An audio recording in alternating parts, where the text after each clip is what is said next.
What's up? What's up, Phoenix?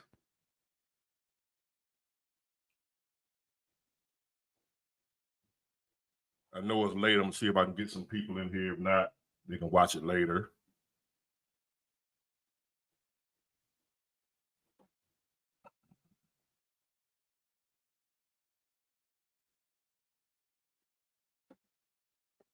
PM44, what's going on?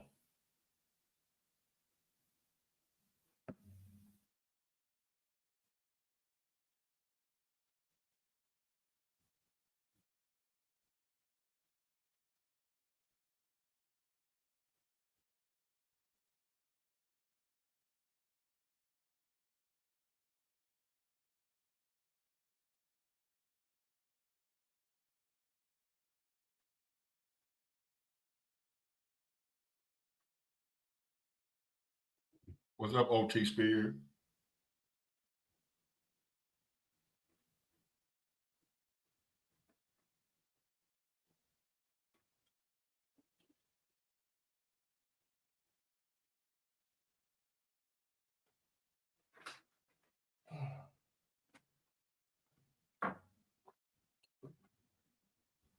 I know it's late. See if we can get some people in here. If not, oh well. They can watch it later.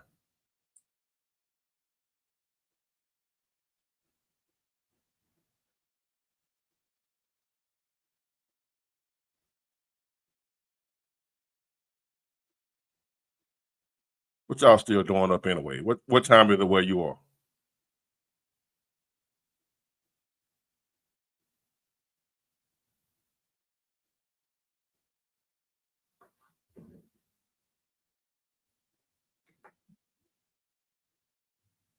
Thank you, TG.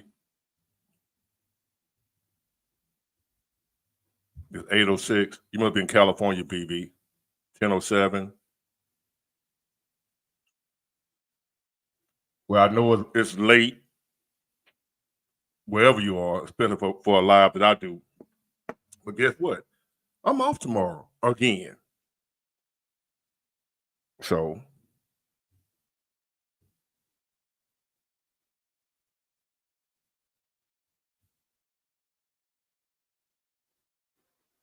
I'm off again. I'm gonna be on here probably about 30 minutes, not long. Off tomorrow. Damn, it's 12 where you are. Ooh. I'm gonna get about a good 30 minutes to be on here. I just want to touch in real quick about the news of the day and what y'all think about how blatant they are, just out in the open, just like they don't even care. We know. I know they got to realize that more and more people are realizing and woke up to what's going on, and that still ain't stopping them from doing it.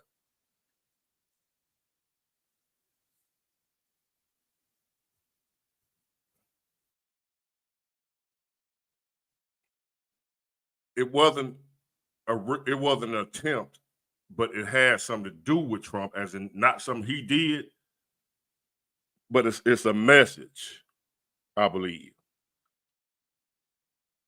Because I believe the power that be, whenever they want to touch you, they can touch you. Now, I might be a conspiracy theory. I might need to go get some aluminum foil and put it on my head or what have you. But I believe they're sending a message to somebody. They don't miss when they're really trying to hit. They don't miss. So they are sending a very clear message. And unless you are a delusional, diehard Democrat, you get it. You see it right before your very eyes. I cannot believe they think we're that stupid. I cannot believe. That's what I'm saying to myself. You know, I don't know how y'all might feel about it, but I'm saying to myself, sitting here looking at this, when I heard the little news flash or what have you, I'm like, man, ain't no way this can't be real. I know this it's not April Fool. Now they just did this a couple of months ago, or however long ago the first one was. Hey, Osland, I'm not gonna be on here long, y'all. I'm want to do. I was gonna make a video. This is the time I was gonna drop my third video today, but I said, you know what? With what's going on right now, I'm gonna do a live, and it's still gonna be a video because you can come back and watch it later. So I'm not worried about how many people we get in the room tonight. I just want to. It's still recording. You know, we go live now for whoever watch it, and then you can come back and watch it later as a video. So we're gonna sit here and watch this go on, and we ain't gonna catch on. So, because every time this happens, his support grows stronger. So I don't think they're trying to end his support or keep him from winning. Because the more they do this, the stronger he get. So I think it's 2 strikes. Could the third one be you out? 3 strikes, you out. Could the third one be the one? I'm just thinking out loud. I don't have no inside information. I don't have. It's some type of propaganda, Phoenix, but I don't know. I don't think it's coming from the Trump side. Because he don't need it. I mean, that ain't something that he need. He already got the momentum. He already got. He know the numbers, but they know the numbers too. The opposition, the enemy, or whatever you want to call them, they know what the numbers are saying too. They know what the real polls look like, not the fake ones. They know. They got their ears to the street. They know how people really feel. And there are some people hell bent. I ain't talking about just diehard Democrats who just want Kamala in because she'll be the first black lady president. That's all they want. They don't know nothing about the real deal. They don't even care. So it ain't the sisters, sororities, or none of them folks behind this. They green to reality. Most of the Democrats are green.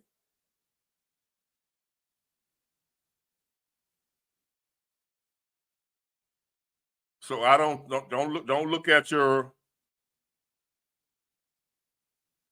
glorious love. They tried another so-called assassination attempt on Donald Trump while he was playing golf.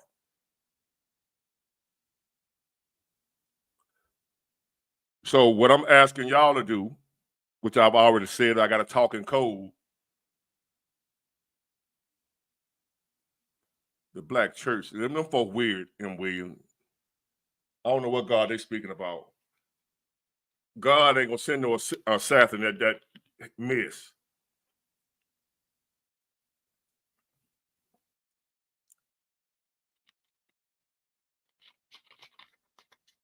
The black church.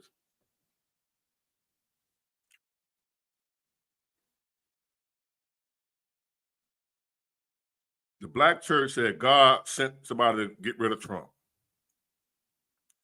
Depending on what church you believe, because you got some churches say God sent Trump. So depending on what church, what version of the Bible they believe in, and what God they talking about.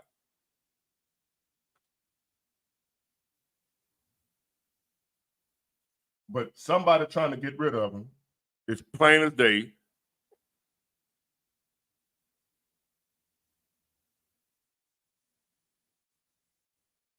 I'm talking about it's plain good evening from California. You said evening. What time is it in California?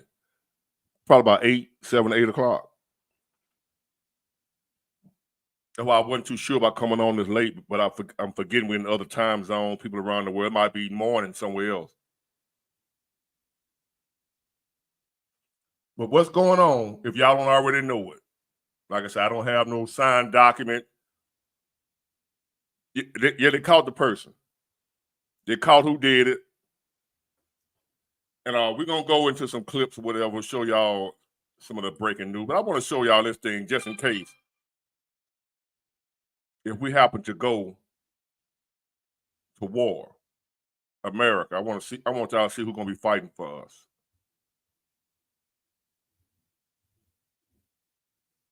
I want y'all to see who's gonna be fighting for us, right? Hold on.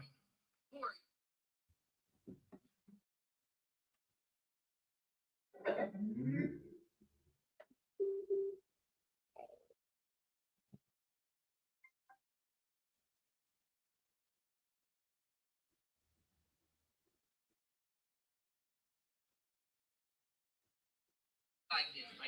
Who are you? Who are we? We are that. Hold on, y'all.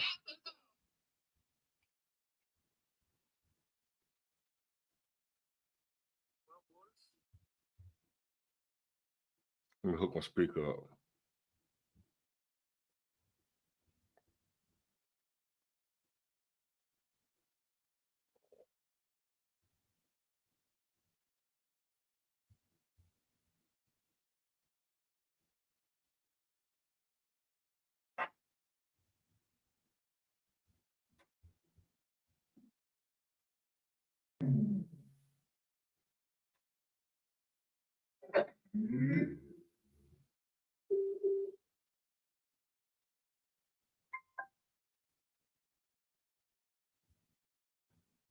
I gotta unconnect my speaker from my computer. Hold on, y'all.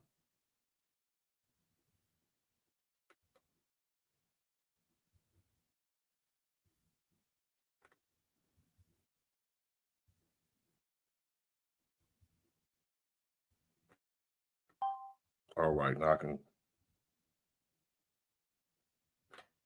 I'm learning how to work this stuff, y'all, like a professional. All right.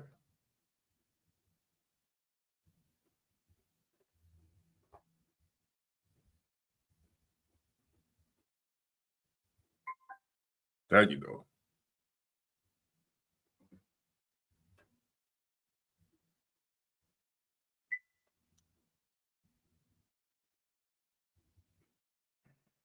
You? Who are we? I like this. Who are you? Who are we? We are that person. Who are you? Who are we?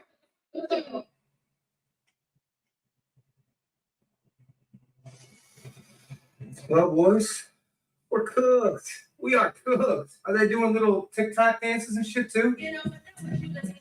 Stop. They're doing it. Send them to the front of the line. Has Putin seen this? What the hell?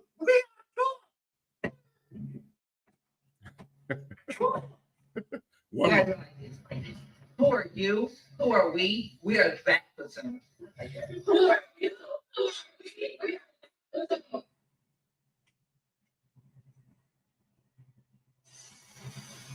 Well, boys, we're cooked. We are cooked. Are they doing little TikTok?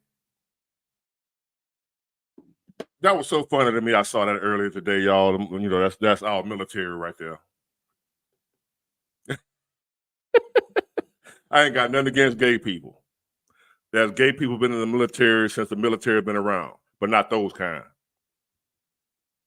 There's always been gay people in the military.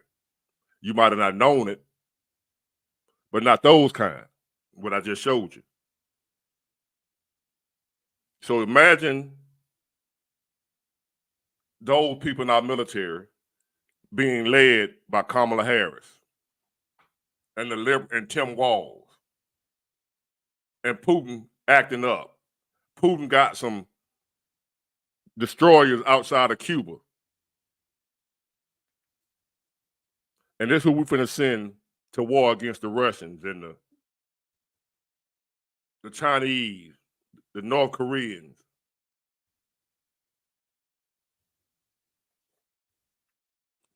Think about that.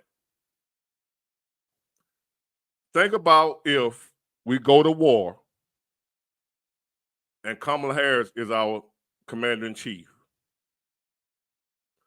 And Tampon Tim, when he ain't busy putting tampons in the boys' bathroom, he's the one we're going to depend on against Putin. I wouldn't be surprised they tell them people, hey, don't shoot yet. We don't want to shoot. We don't want to hurt nobody. I know it's war, but war is wrong. So even though they shooting at you, try not to shoot back. Try to duck somewhere and take cover without having, and try not to have to shoot nobody. That's what Kamala Harris is going to tell the military if we have to go to war. And I can see them guys right there. Oh, I got to play that again, y'all. Somebody didn't see that. Just in case you didn't see it. You guys are like this. Who are you? Who are we? We are that person. Who are you? We are that person.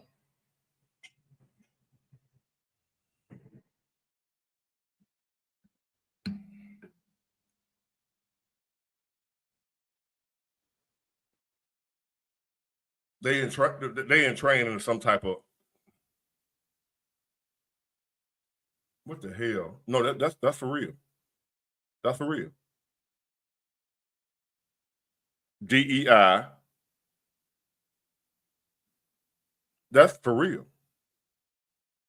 Liberalism is a mental disorder.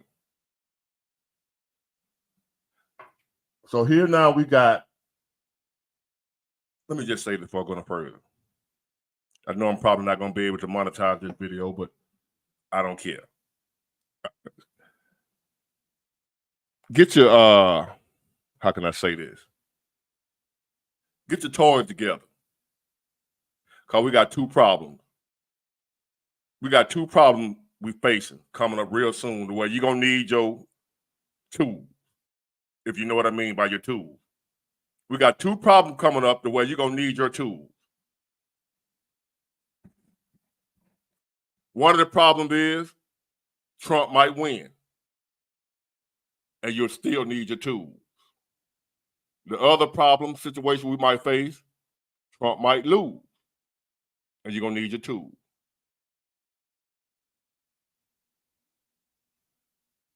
Whether Trump win or whether Trump lose, we're going to need those tools.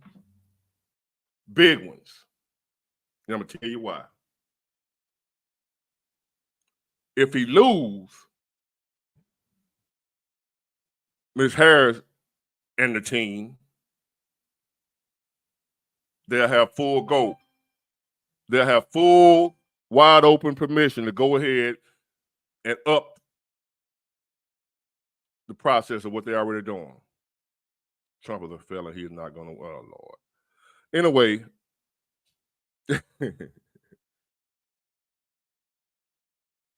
if he lose, we're going to need those tools, because they already flooding the borders now. Once she wins, they're gonna up the ante. It's gonna get worse because she in office now. So now they can go and finish. She ain't got to hold it back, ain't got to hide it, try to what have you know what I mean. Till now she done won. They really gonna flood. Who gonna protect you? The cops. Who gonna protect you? The cops?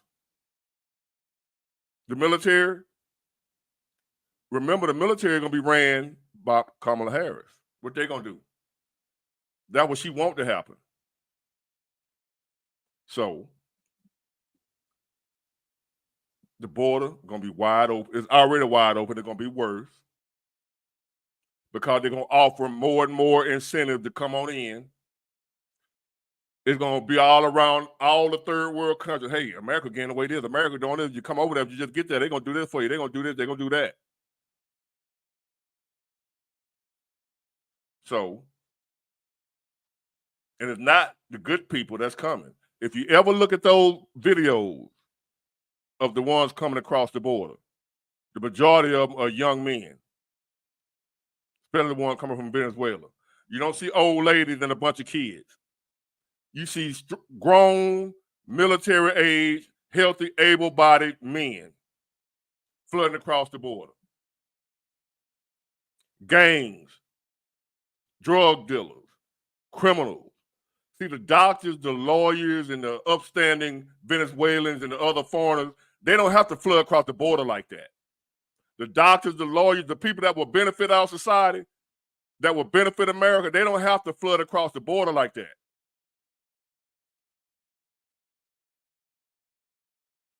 Think about it. The people that you want coming here, they don't have to sneak across the border. The educated Venezuelans, if there are any, what have you.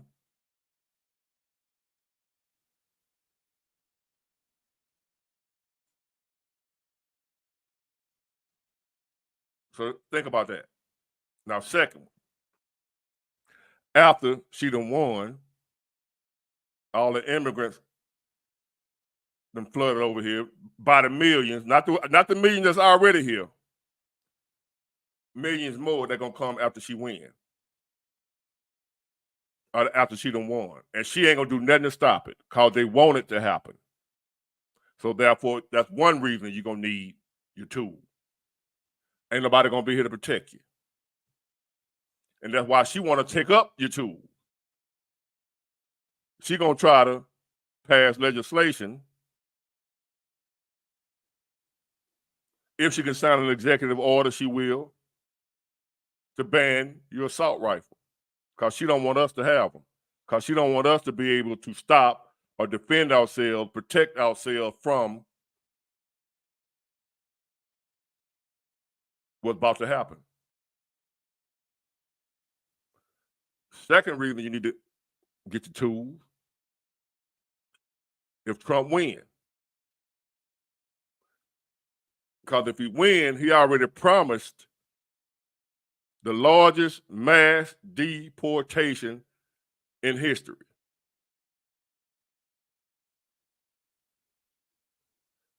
He already promised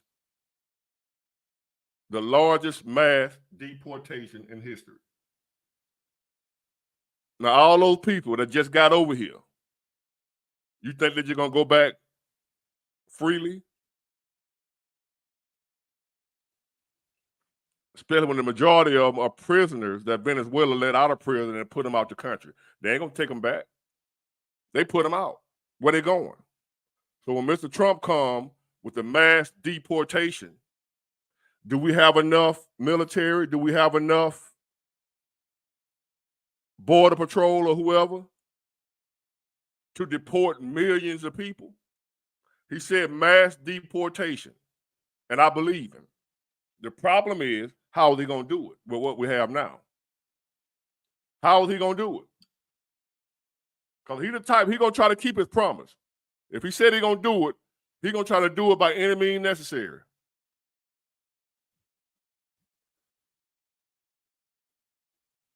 So you think them people going to just go back freely? Will they feel like they ain't got nothing to lose? I don't know if it ever felt like you ain't had nothing to lose, but I have. I know the feeling of what it feels like to not have nothing to lose, to where you don't care about dying. Have you ever been to a place where it seemed like death would be better than where you are?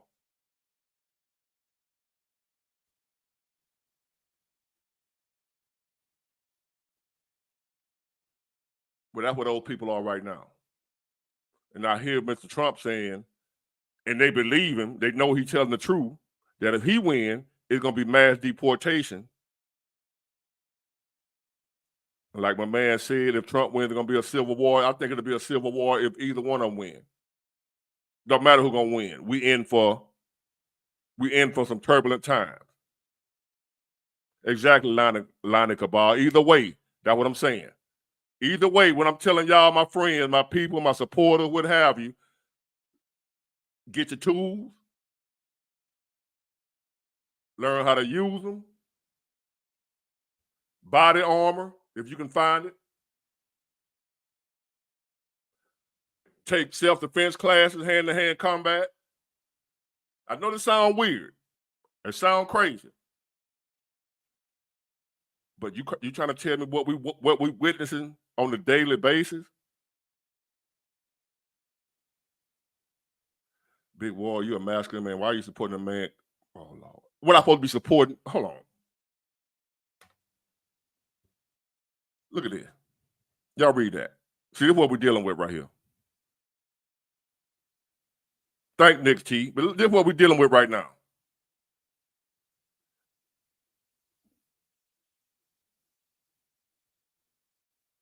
Can y'all see that? We got to fight against this too. This foolishness right here. Big War, you a masculine man. Why are you supporting a man you don't know or doesn't care about you? So I guess Kamala Harris know me then. She care about me. I should support her. Right? Because she care about me. Is that what you're saying? Derails. Are you saying Kamala care about me? See, I never said Trump care about me, and I don't care about him. I don't know him. Do you support Kamala Harris? Do you know her? Why am I supporting a man I don't know? I didn't know Joe Biden. I supported Obama. I ain't know him either. Have you ever? Nobody knows. Everybody that ever voted for a president, we ain't know none of them. The hell is this dude talking about? Somebody I don't know. I'm gonna leave that. Y'all read that. This is what we're dealing with right here. That's a Democrat right there. Somebody I don't know, but I know Kamala Harris though. We went to school together. We used to play kickball in the street together. I know her mama. I dated her sister.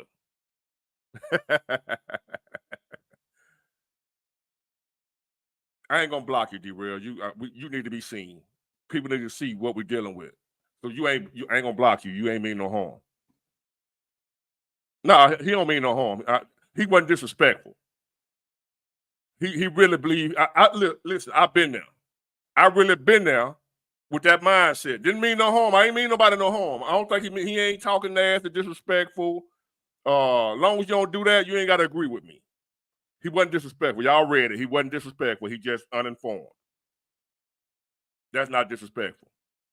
Right, that's what I'm saying. He don't, because I've been there before too. I ain't lying. I've been derailed.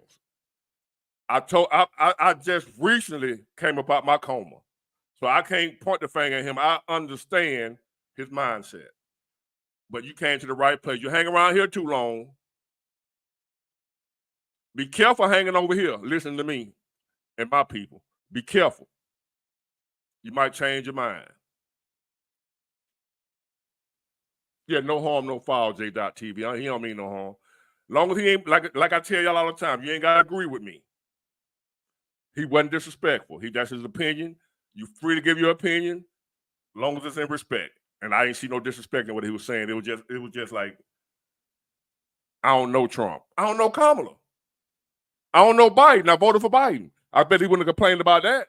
You ain't have nothing to say when I voted for Biden and don't know him. Did you have a problem with that? Because I don't know Biden. Right now, I don't know where he at. I don't know what he doing. He's just like my dad. I don't know where the hell he at.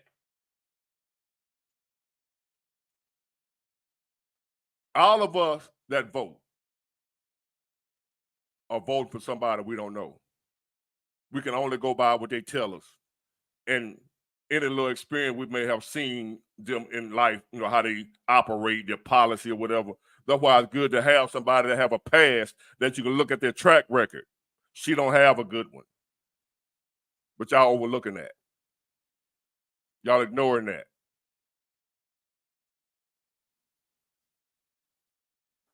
So for anyone that don't know what happened, this is round 2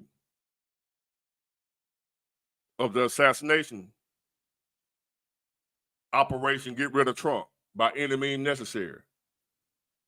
See, I came on board. See, I ain't been Team Trump no longer than probably a little over a year. When they start passing out, when they came with that Stormy Daniels stuff. Well, let me put it this way. My journey, my process started from seeing how bad the economy was doing. I was still Democrat. I was still Joe Biden. I was not yet Trump.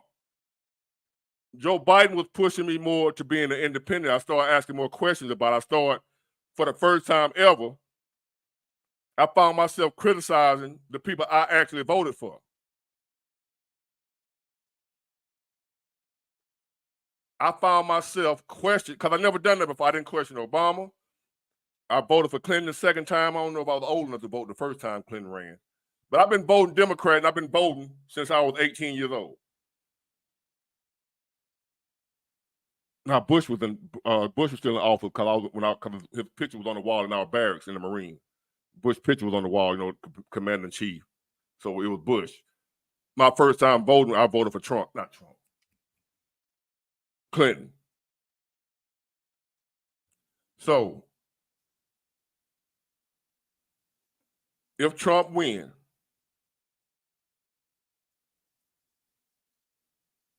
it could be mass deportation, according to him.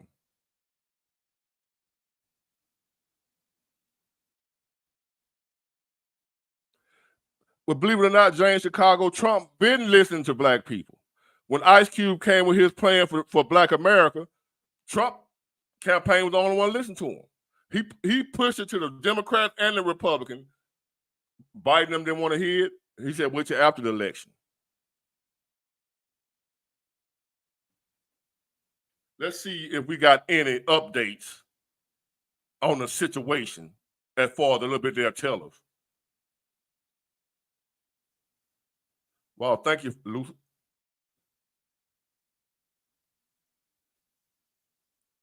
I often say thank you, Lucifer, like I'm thanking Satan, but I'm not thanking Satan. I'm not thanking Lucifer. I'm thanking my man just cash out me. his name is Lucifer. So it's like I'm thanking Luke. But anyway.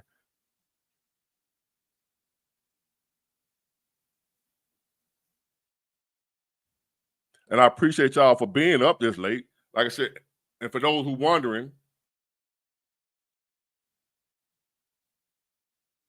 and they got to make sure, this might sound like another conspiracy theory. Metro, gnome, that's a gnome, yeah, like the little gnomes. It was a white guy again. Thank you, James Chicago. It was a white guy again. How ironic.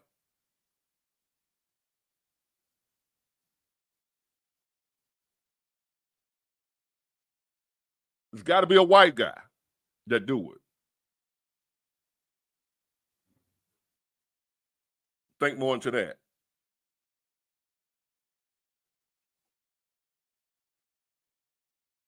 Let me see what we got going on here with any new information.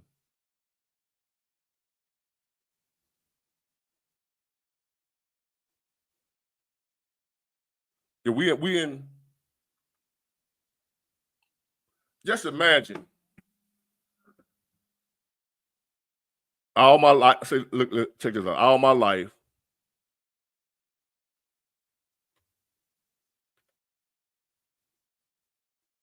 yep, hard charging devil dog. Hoorah! You know what it is.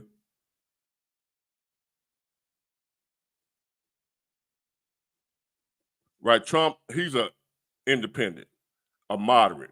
All things in moderation. You don't want some things I agree with Democrats on, some things I agree with Republicans on. It is what it is. And I think we all got a little bit of this, a little bit of that in us. Everybody do. You're not all or nothing. Each person has a little bit of this and a little bit of that.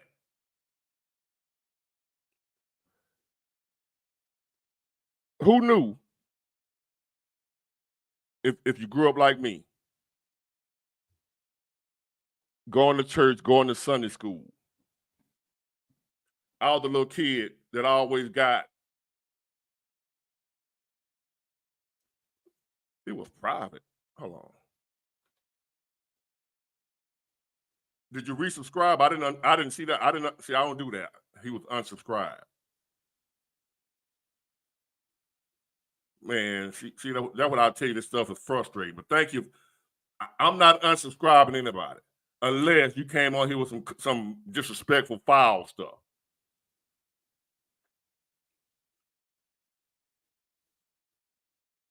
But if you know you ain't did nothing, you know you ain't beefing and being disrespectful, and you done lost your subscription. Well, I didn't do it. Just resubscribe. That's YouTube. That's YouTube. If y'all been following me long enough now, you know that's going on. You know that's going down. But anyway, back to my story. It's story time, fellas and ladies and gentlemen. And what and them and they and her, whatever you identify as, y'all welcome here too. What up, FBA's in the house? Gwen. Now check this out. Imagine, what am I? I'm 52. What would I be? Gen X. Whatever I am. I grew up in the 70s. I was born in 1972. Thank you, Pete N. I appreciate that and much needed. Because I'm off tomorrow. That's why I'm up this late doing a live. Got a lot on my mind. Don't want to go to sleep. A man that ain't got to go to work, what the hell he need to go to sleep for? Thanks, Joe Biden. A man that ain't got to go to work, what I need to go to sleep for? It's 10. I might well shit. Do this for a little while and go hit the block. I don't have to work in the morning, but I got a job. I'm employed. I'm not unemployed. I can't draw unemployment, which that ain't no money no way. But I'm not unemployed. I ain't no baby boomer.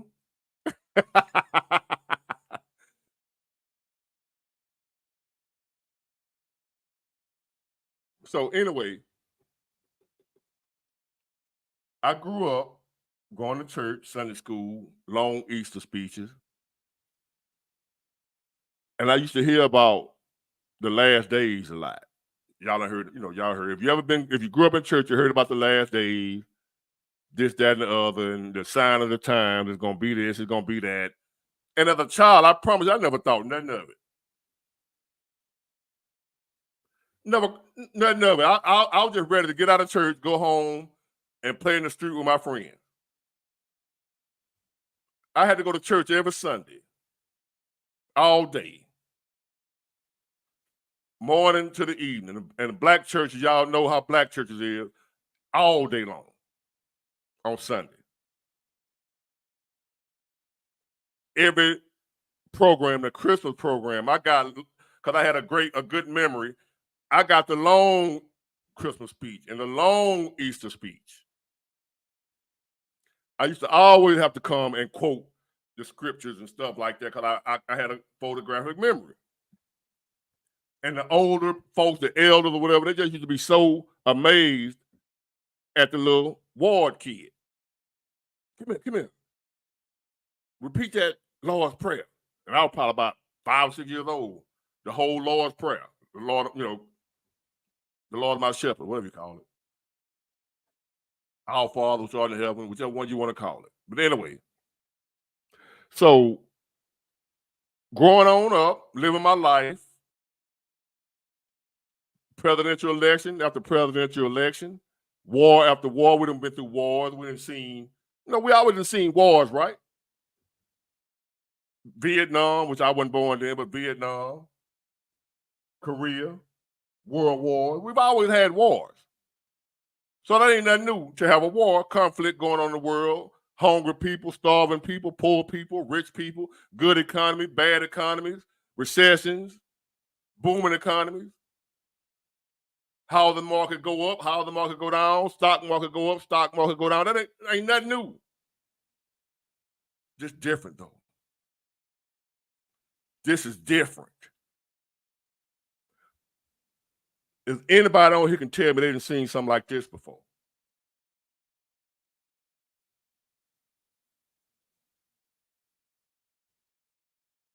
Trump has been found guilty. They go derailed again. He's been found guilty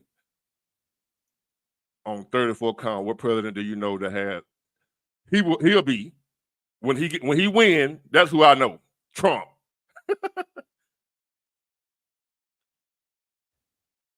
Entertaining. Trump has been found guilty. See, they really think people care about that.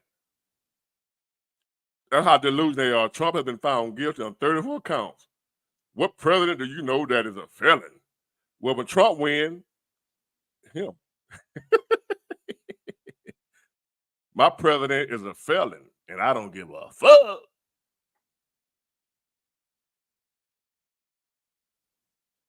Because unlike you, I know a lot of convicted people that's convicted of crime they didn't do. So you dealing with somebody who know better. As a matter of fact, I'm glad you said that. It reminded me to tell you how I ended up going towards Trump because of those felonies and all that stuff that they throw it on him. That right there, what you talking about, my friend, that's why I'm putting it up there so folks can see it, because that's what made me decide, you know what, I'm going to check Trump out. Why they doing that? I saw through it from the beginning. That was some bullshit right there.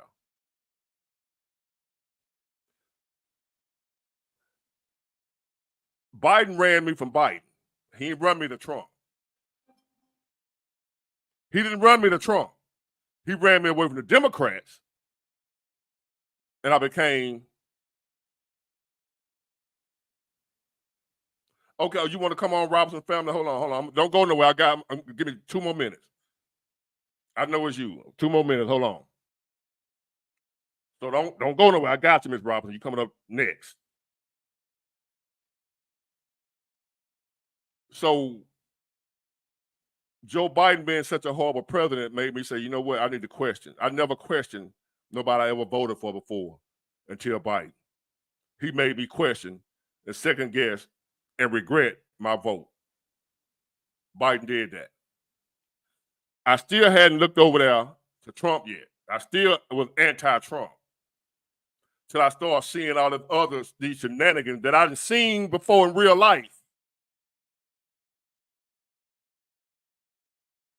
My experience from my time dealing with the justice system, I started seeing stuff I had seen happen in real life.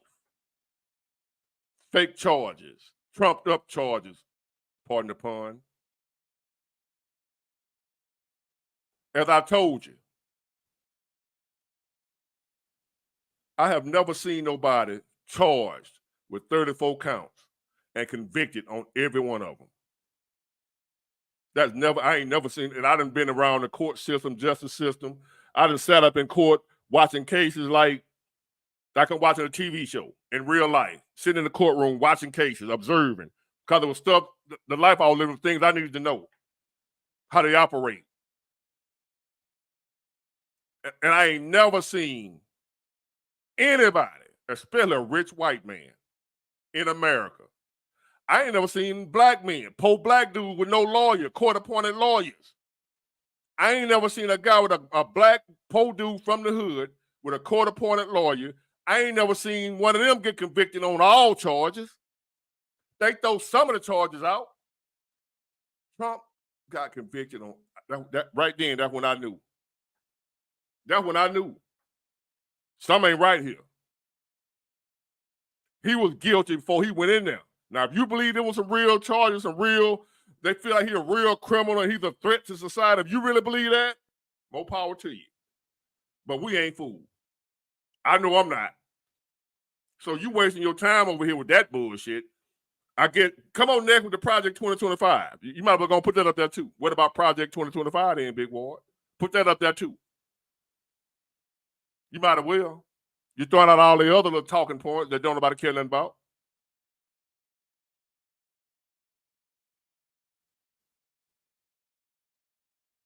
So anyway, Robinson family. Hello. Hold on, unmute your mic. Or is it me? Hey. I was calling in when I'm good. What's up with you? I'm good. I'm glad to How hear does from this you. headset sound? Can you hear me? Loud and clear. Okay, good. Okay, great. I got my baby in my arms, so if you hear him, let me know, because I'm using y'all as a test dummy. I'm getting ready to work from home, and I need to make sure y'all can't hear the baby and these noise cancellation headsets. No, But we're here number I two. was calling So far, in to just try you. to. Okay, great. I was trying to give everybody some hope, because when I seen what I seen today with Trump. Now, I'm not religious. We've already discussed that in the chat. I can't see the chat, so if somebody leave me a comment, let me know. But it is a spiritual warfare, what we're witnessing right now. Facts. All we keep hearing them saying, democracy, democracy. And I keep saying this woman, and I'm going to watch what I say because I don't want to get no strikes. She's a witch, okay? And I've dibbled in that world And I know one when I see one. I'm not one, but I recognize it. And what she's doing is casting spells. When you see them keep repeating things, 34 counts. People who believe in it, it scares me. I don't care what political side you're on. You can be independent. It's obvious the left has weaponized the justice system to go after a political opponent. That's what you do in third world countries in a banana republic. And to witness that happening in America is scary. I have a 20-year-old, an 11-year-old, and a newborn here right now. And it concerns me the future for them, no matter what political party that's in office. I'm gonna be honest, we can get rid of political parties if I'm not mistaken, and they can correct me in the chat. Our forefathers, when they wrote the Constitution and established this country, they even advised avoiding these two-tier party systems like we have right now. Facts. And so I was just giving everybody some hope that no matter what religion you follow, we all need to be on one accord spiritually, fighting against this corrupt system that's trying to be ushered in. True. Let me get rid of him. Hold on, my friend. Let me get rid of him. I didn't have enough of him. Oh, it's no problem. I can't see the chat. This is my first time using it. So if This ain't nobody somebody you want to leaving a see. comment, let me know. By derailed. It wasn't about you. He just an idiot. He gone. I tried to bear Oh, no, with him, that's but fine. Yeah, 'cause there's only so much foolishness I can deal I with. normally, I'm sorry about that. I normally comment in the chat. I don't really like chats because it can come across one way. And I'm like, no, I didn't mean to offend you, you know. But, you know, when I read the chat, I'm trying to give everybody hope because I'm like, look, I know it's some Christians in the chat, different religions. I think we all can agree, no matter what political side you on, we're scared for the future. And some of us think Democrats have our future in their best interest. Some think Republicans do. Some think the Libertarian Party. I know here in Arizona, we have the Green Party now. And I've been noticing a lot of states now have the Green Party. And if you're not familiar with them, they are far left progressive. They are more far left than the Democrats are. Oh, my God. And, But now I work where are they? elections. Go ahead. I'm sorry. What do you say the Green Party? And I had noticed they're far left. They're more left than Democrats. And here in Arizona, we had the Republican Party, the Democrat Party, and we had independents. And because we have what you call a open primary election, independents are considered their own party. And so, Right. but recently, last year, we now have something called the No Labels Party and also the Green Party here now. They kind of snuck in on it. I keep up with things with our Secretary of State. And I actually work elections here. But I told them I can't work this elections because it's hard with a newborn working. I don't know if y'all ever worked elections, but you normally have to work like 5:30 in the morning to like 9 at night because you can't leave till the polls close. My God. But I had witnessed things when I worked elections that I wasn't happy with. And I'm going to be honest with you, the media will have you thinking we all hate each other. When I work elections alongside Democrats and independents, we all want the same thing, election integrity. We just want a fair elections. When you don't have a fair elections and open borders, you no longer have a country. And I don't think, and we don't have either one. Right. I don't think the elections are fair, and I don't think the border, we don't have borders. It's over. And then they come, they claiming that the Democrats claim the Republicans and Trump, they want to take our right to vote. They want to keep us from being able to vote by requiring you to have ballot ID. I'll be honest with you, from my personal experience, I've only worked elections here in Arizona, and I've only been here since 2021, and I moved here from Georgia. My entire time working elections here, and I've worked in Pima County and Maricopa County, I've never had somebody who did not have an ID. Right. So what in are my they talking opinion, about? I keep saying, to me, as long as you're allowing these mail-in ballots and drop boxes, then it's pointless arguing about an ID. Because if you come into the polling place and don't have your ID, all they're going to do is go home and they mail out ballots anyway to most people. They're just going to fill the ballot out and mail it off or drop it off. So I think the ID argument is kind of useless as long as there are drop boxes allowed. And a lot of these places, like I know when I lived in Tucson a few years ago, they had an election during the pandemic, a lot of places took advantage of that. So they were automatically mailing out ballots, even if you didn't want it. So imagine, like at my apartment complex I lived in at the time, there were ballots laying all on the ground. So anybody can pick these ballots up. Yeah, they say they verify signature, but signatures change. People have strokes in different situations. So anybody can mail those ballots in. So I just think the ID part, you should have an ID. I just haven't had where nobody had an ID yet. That's what I'm saying. I ain't never been nowhere voting where they didn't ask for your ID. But you'll hear Al Sharpton and the rest of them talking about they want to, they requiring ID. I'm like, we always had.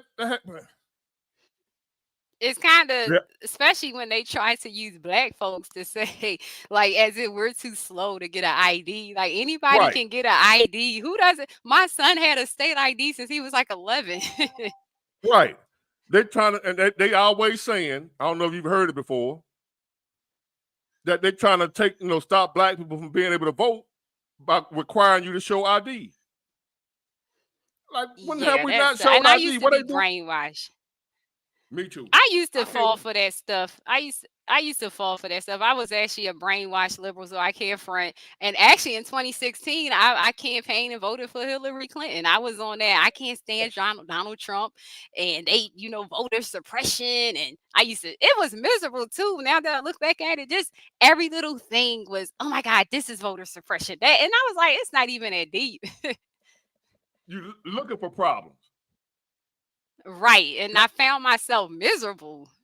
And I finally woke up. I started following conservatives. Of course, I got to give, Candace Owens a shout out because I was a part of Blexit for a while. Her, ABL, Patricia Dixon, Brandon Tatum. And, I started following a lot of conservatives. And then the media was getting on my nerves, constantly bashing Trump. Can you hear my baby? If so, no. He ready to go. Okay, sorry about that. Yeah. So all that bashing they did with Trump, I decided to start doing my own research. I even started researching the Democrat Party. And what's funny, recently when I worked elections, we're not even supposed to discuss politics, but of course some of the people I work with wanted to anyway, and they mentioned a governor name, and I said, well, I never heard of this guy. Let me Google him. I can't even remember the name. He was the governor of Georgia in the 70s. I'm Googling it right now on my computer. Lester and Maddox. So I believe yes, that's the name. Okay. So I said, Lester I never Maddox. heard of him. Let me look him up. Exactly. Tell them in the chat. Go ahead and type it in the chat. And so I looked him up. I said, oh, yeah, he was a Democrat. Oh, my God. They got so quiet. They thought he was a Republican. They said his name, I guess, trying to prove a point that Republicans always been racist. And I kept saying, no, that was Democrats that wanted Jim Crow. I did my research and they was like, no, they mentioned his name. And when I Googled it, I said, yeah, he was a Democrat. And then they just try to change the subject. Let me see. Lester, I know just what you're talking about. Lester Maddox. Yeah, that's him. I'm Lester looking Maddox. at the chat now. I'm finna put it out there. Maddox. You got like 432 folks on here, so I'm trying to be clean. I'll let them know what my Twitter is, so that way if they want to see me. Yeah, they'll be all right. It's from Mrs. Robinson. You don't want a bunch of these people seeing you no way. I'm telling you, it ain't what you think it is. I got my Twitter locked anyway because I've been involved with grassroots and stuff. So luckily, I'm gonna stay at home. My husband works, so I talk too much trash. So I don't need nobody trying to call my employer and all that. I don't have one to call. Luckily, I just substitute teach sometimes. Well, luckily, I'm self-employed, so that kind of helped me with that. But man, since I've been on here, I done ran across some weird people. Believe me, I know. When I was a membership coordinator for certain grassroots organizations, and we had an app I was the one responding to text messages. You'll be surprised what people complain about and threaten you about. Stop leaving notes on my door and I get it. It's a crazy world. People are unhinged.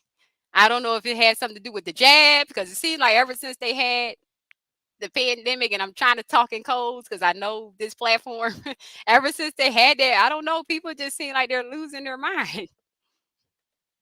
Yeah, and speaking of the jab, I fell for it. The Vaseline, say Vaseline. Yeah, I got it the first round. I didn't get no more because I still ended up getting COVID. And that's cool. still, I'm all about choice. And that was my problem. It's your choice if you want to get it or if you don't want to get it. In fact, I tell people that's between you and your doctor. My problem was trying to force it on people, you know. Trump, Miss Robinson. Yes. Somebody say Trump wouldn't allow us to live in his building back in the day. What the hell I care about that? I'm gonna be honest. I don't even entertain those topics because those are like low vibrational topics. Somebody comment in the chat. This is what I have to read. I've worked in banking in the past, and it's clear I'm a black woman. And when it comes to these blaming race for stuff, I'm only 39. I wasn't living back then. I don't know why Trump didn't rent to somebody. We don't know that person credit. We don't know that person rental history. So I can't entertain and vibrate on that level. It's just not worth my energy. Well, let me say this. A lot of people don't like to hear me when I say this. I believe in realism. I'm a realist, right? I don't believe in fairy tales. I don't believe in how I want things to be. I believe in how things really are. I don't know if you ever heard of this before, but if we got any real estate brokers out here, people that's in the real estate, what have you, that know about the value of how the prices are equated on properties and stuff. And I don't know if you ever heard about a lot of time when a bunch of black people move into a neighborhood, the white people start moving out. You ever heard that before? Right. They call it white flight. And what it is, for some reason, whether it's right or wrong, it's fact. What I'm finna say. I ain't saying whether it's right or wrong or not. It's wrong in my opinion, but just the way it is. A bunch of black people in your neighborhood will drive your property value down. I don't know if you ever heard that before. I'm actually from Pennsylvania, so I'm familiar with the history of when the suburbs was created and the redlining and all that good stuff and gentrification. Right. In a neighborhood that's majority of black, the property value is going to be lower than a majority white neighborhood. Always been like that. I don't know if it's going to always be like that or not, but that's the way it is now. It's an unwritten rule. But most people that's in the property and real estate and business, they know that the black neighborhood is cheaper than the white neighborhood. It's not as valuable. But see, when it comes to those types of discussions, I'm not an expert. I'm not getting ready to pretend like I'm a realtor because I'm not. However, I am, as they call FBA, and I seen somebody in the chat talking about FBA. And let's be real. Now, I've been in spaces with black women, and we've had some hard conversations. My neighbor, a black woman, and her boyfriend was arguing and fighting like last weekend, and I had to call the police because their German Shepherd ran away. Can you hear me? It seemed like a lag. Could be my terrible internet. No, that's okay. It's in your mind. We hear you loud and clear. And so I know every race does the same thing. So I'm not going to pretend like black people just act a certain way that no other race does. However, as black women, we know we are going to be like criticize a little more than others, I'd rather say. And so with that said, we do tend to move in certain neighborhoods. And we have our sons and our brothers. We tend to drag along certain family members. And things happen, like what happened with my neighbor, where the cops get called and they start getting complaints. And we don't have that, get all those second chances. And so I can see why when we move into neighborhoods, people tend to leave. Okay. And so is it right? No, because I've lived my last place we lived. It wasn't even predominantly black, actually. It was like white and Hispanic, and they had the same problems. However, we know our history and that we will be judged. So why even behave a certain way? Like my sister, I love her, but she was arguing about a neighborhood she moved into. I think it was in New York. She was in the Bronx, and they don't want you barbecuing in the front. And she want to argue about that. Look, I'm all for the block parties and the barbecue, but it's a time and a place for everything. Everybody neighborhood don't do that. So we have to understand when you go into certain ecosystems, you just can't continue to do some things. Exactly. I found it right here.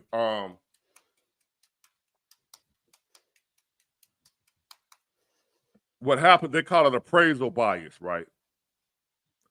Say for instance, you own property. It's got something to do with what they call a systemic racism or whatever you want to call it.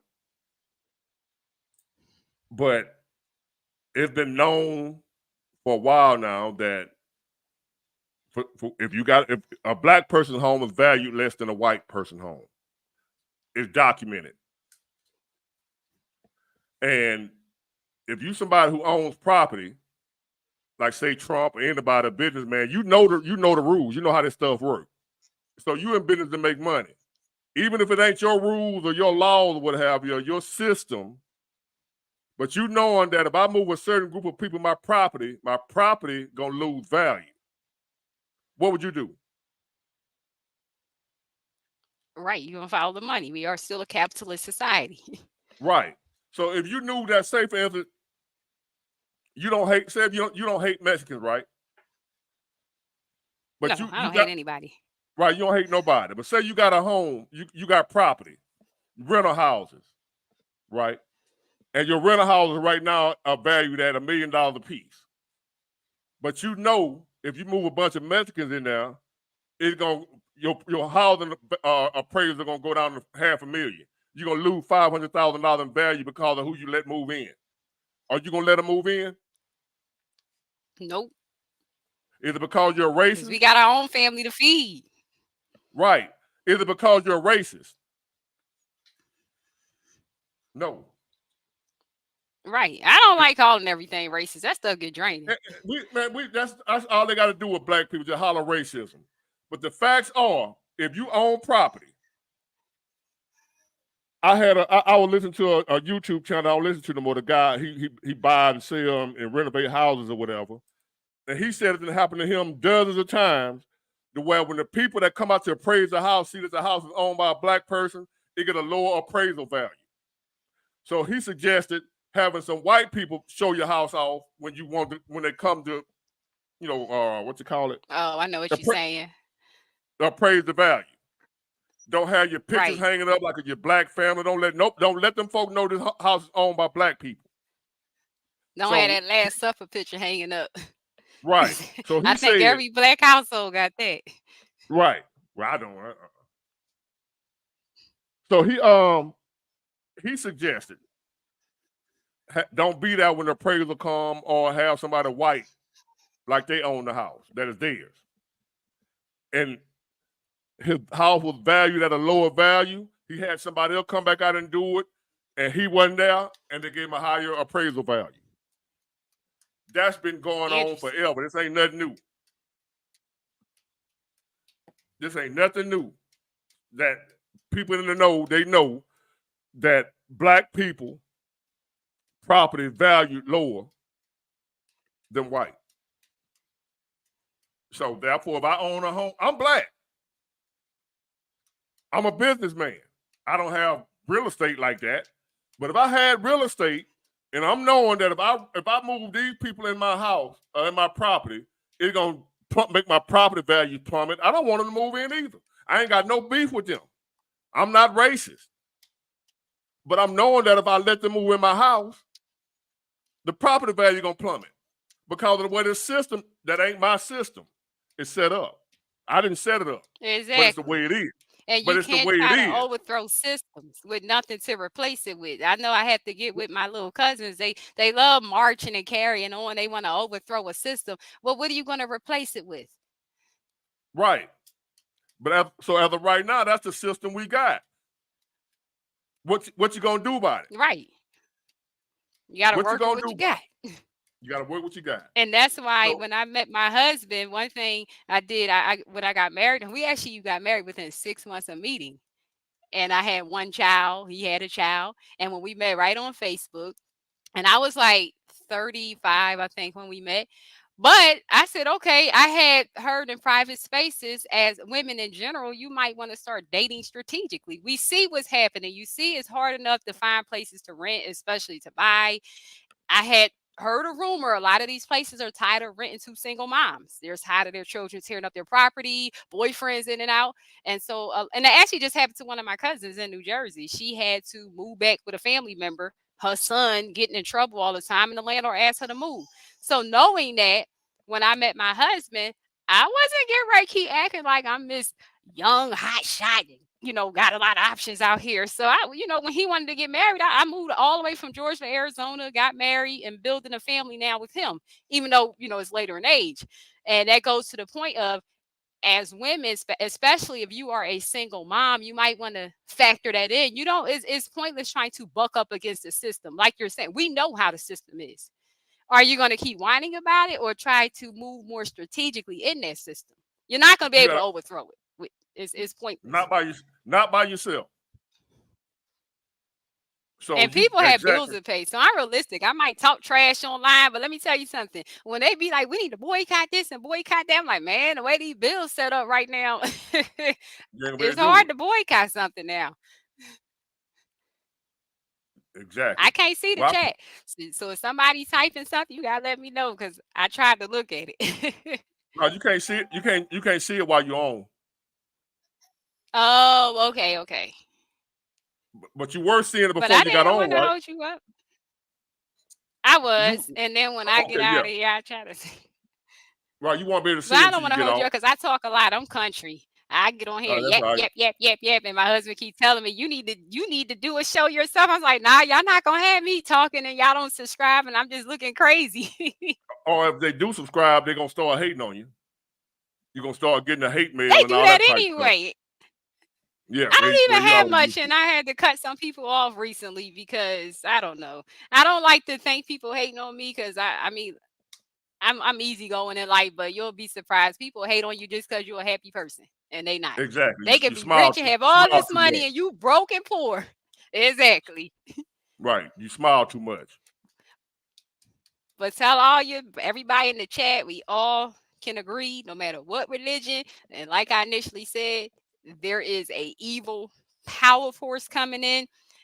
I'm gonna be honest. I don't even think it's Democrat versus Republican. I think there are, and I'm not gonna even say this word, people in power that's just using the political parties to usher in their agenda they have. Right. I haven't heard anyone mention saving our constitutional republic. They keep saying democracy. And I said, we're not even a democracy. Like, do you know what a democracy is?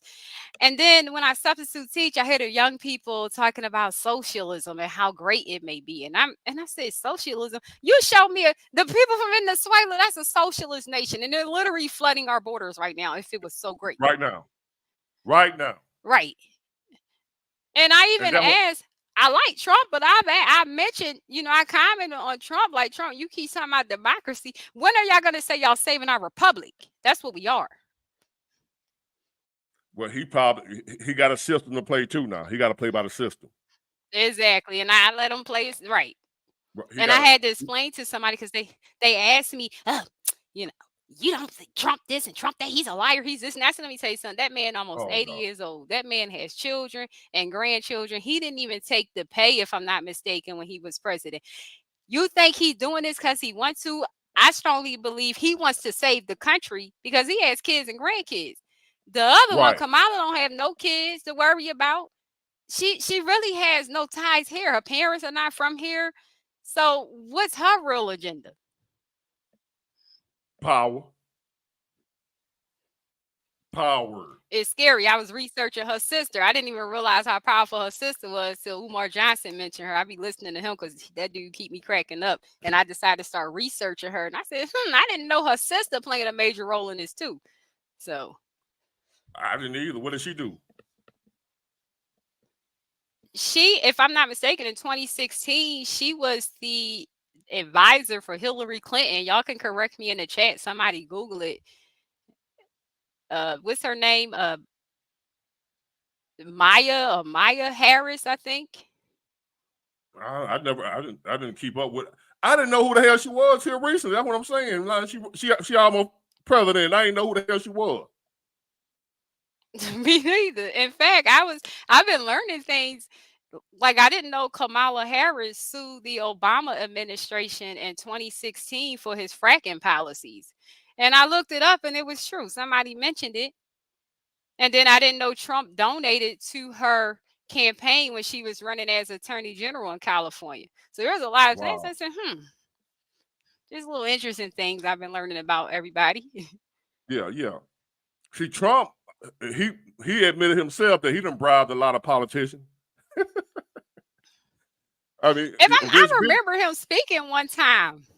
Yeah, and he even said one time, this was a few years ago when he was speaking, and he mentioned they keep talking about I didn't pay taxes or I got tax breaks. He said it was Democrat policies that I took advantage of. Right. And for And some they ain't reason, gonna get rid of people 'em. brainwash it keeps. Nope, they not, and that's why these people keep talking about Democrats.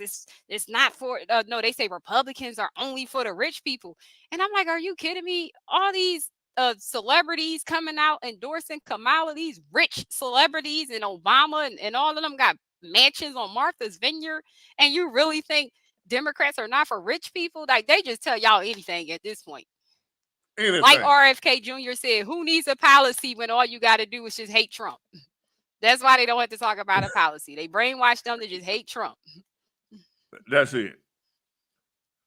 Well, I enjoyed your conversation, and I thank you for being here as long as you have been. I really appreciate you.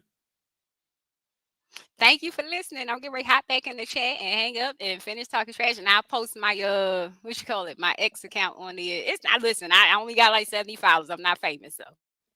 We'll But put if it they on up want there. to You're see more than me, welcome to. I tend to post a lot of political information. So Right about now, we need it. Even though all people right, talking about they're tired of hearing about it, let them go on. I appreciate you.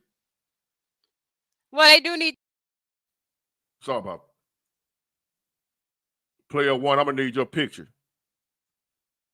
I know Robinson family, so she ain't have to have her picture. I already know her. But anybody else, I don't know you. I'm gonna have to see what you look like. There you go. I got a lot of trolls, young man. I got a lot of trolls. I gotta see who I'm talking to. All right, you up next. Yeah, no problem.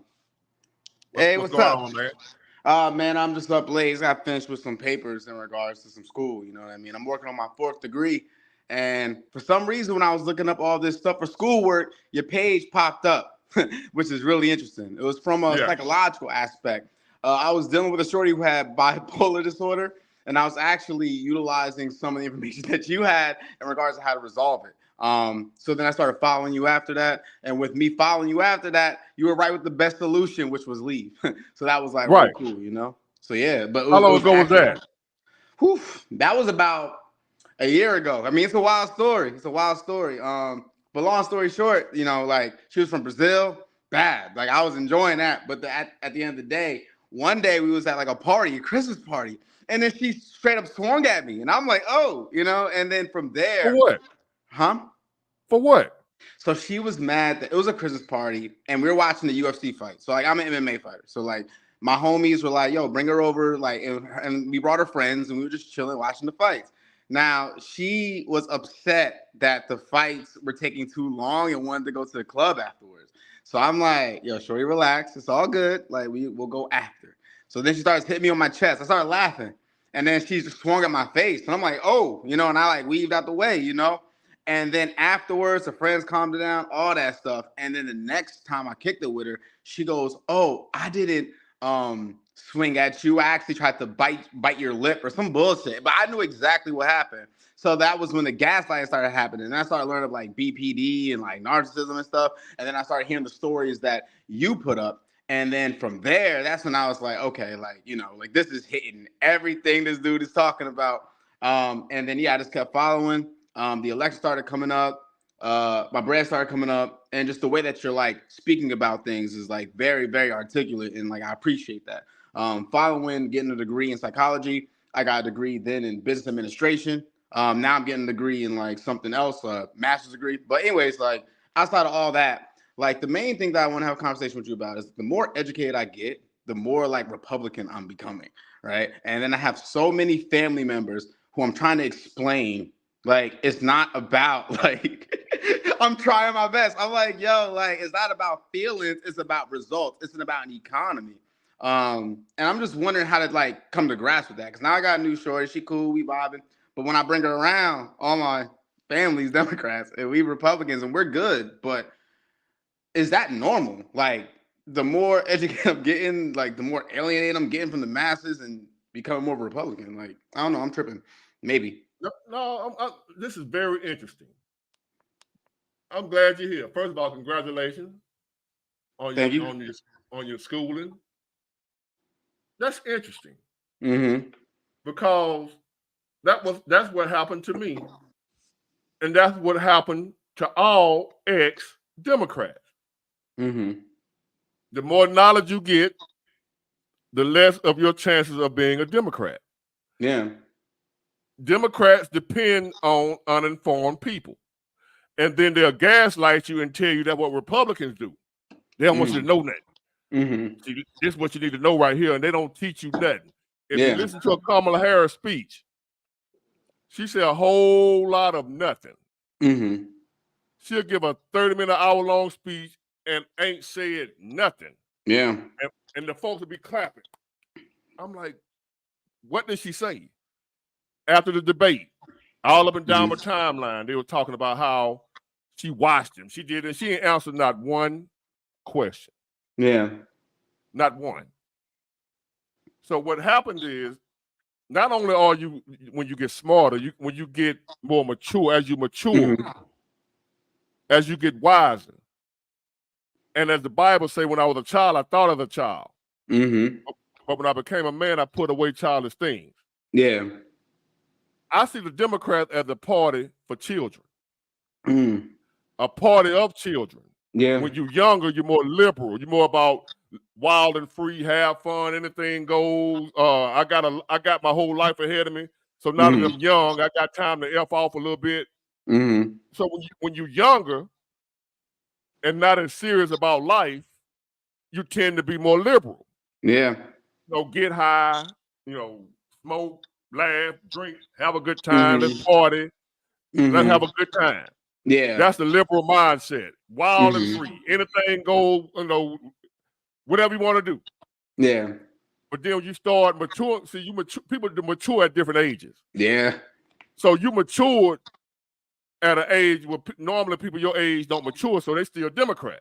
Yeah. Because they still believing in do what you want to do, have fun, don't take life serious, don't, not just, hey, hey man, party.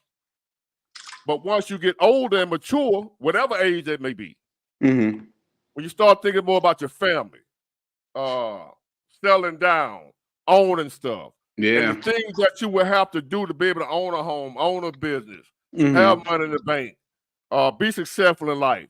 In order to do that, you got to have discipline. Yeah. Discipline is a conservative concept. So you're an MMA fighter, that takes discipline. A lot of it. Anything that requires discipline, that's not Democrat. Democrat don't require discipline. Yeah. Like say for instance, abortion. Instead of not getting pregnant in the first place, go get pregnant. If you get pregnant, kill it if you don't want it. Yeah. And see, discipline would have the woman saying, you know what? I don't want a baby by this man, so I ain't gonna sleep with him. Yeah. I'm not gonna get pregnant by him. That's what discipline do. Yeah. But the Democrats are against discipline. The Democrats believe do whatever you feel like doing. Do what you want to do. You want to come outside half naked? Do it. Who cares? Yeah. That's the Democrat mindset. An immature, childish mindset. Yeah. But as you grow, the older you get, the more mature you get, the more things you acquire in life, the more your chances of becoming anti-Democrat. That's what happened to you. That's what happened to you. But one thing of advice to you. Yes, sir. Stop telling them you got to be a down low Republican. I don't know if you heard me when I say that. As a black Republican or a black Trump supporter, you got to be on the down low. You got to keep that to yourself. Okay.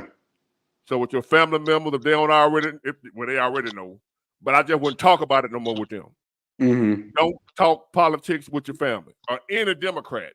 They would drive you crazy. Yeah, absolutely. Do not talk politics with a Democrat.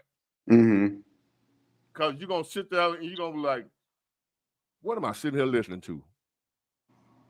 Yeah. Don't do it. That's the solution for that with your family members. Take you and your girlfriend, go over there, enjoy your family, have a good time, eat, drink, be merry, whatever y'all do. Yeah.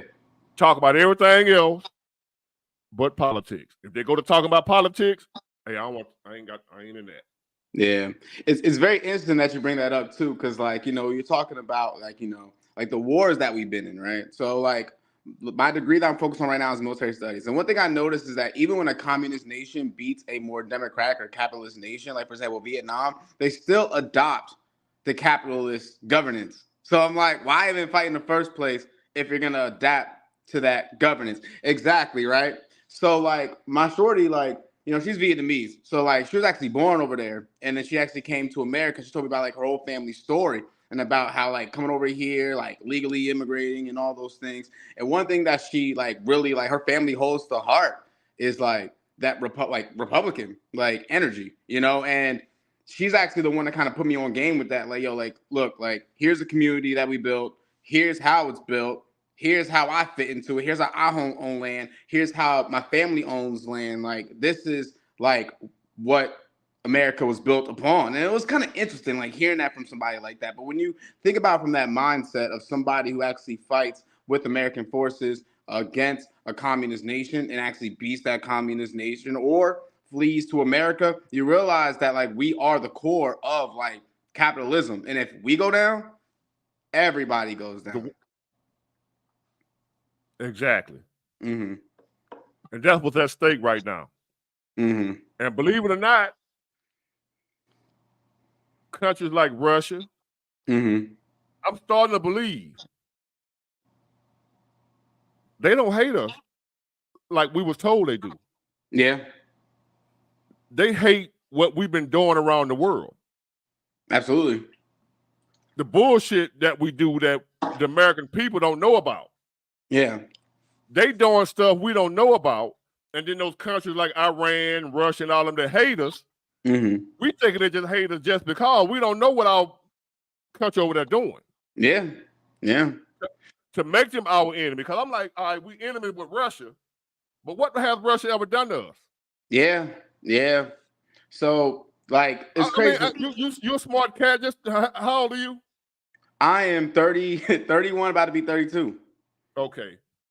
Well, you live long enough to try to have a memory. Have you ever heard Russia doing anything to America? Not from a military standpoint, outside of like the whole Cuban Missile Crisis. Like you remember that back in the day? Like what Right. I mean, it's kind of happening right now. But anyways, like where they had the missiles, like they were gonna like put nuclear missiles on in Cuba or something like that. Like it was like on like a history thing. And then like America sent out forces, and then Russia sent out forces, and then Russia actually wanted the deployment of weapons, but the captain on a certain submarine was like, nah, like we're not doing that, and actually defied Russian orders. But like Cuba's cool with Russia.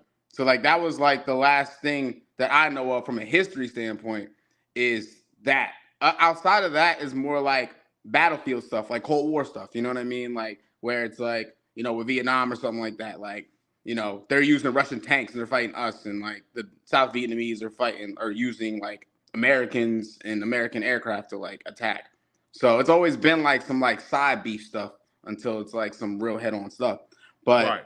yeah, it's influence. It's influence. What country can we have where somebody has a bigger influence enough for us to expand allies? And it's been like that for them, I think. But I don't know. I'm a little bit oblivious to that as well. So, well, as far as I see, mm-hmm. I was just told all my life that Russia was our enemy. Yeah. Without no explanation of why they was our enemy. Yeah. They're just my enemy. Mm-hmm. Now that I'm grown and see how politicians and the government or whatever lie to us, what do you believe? What do you believe? So now, one time during when the Second World War, we fought together with the Russians against Hitler.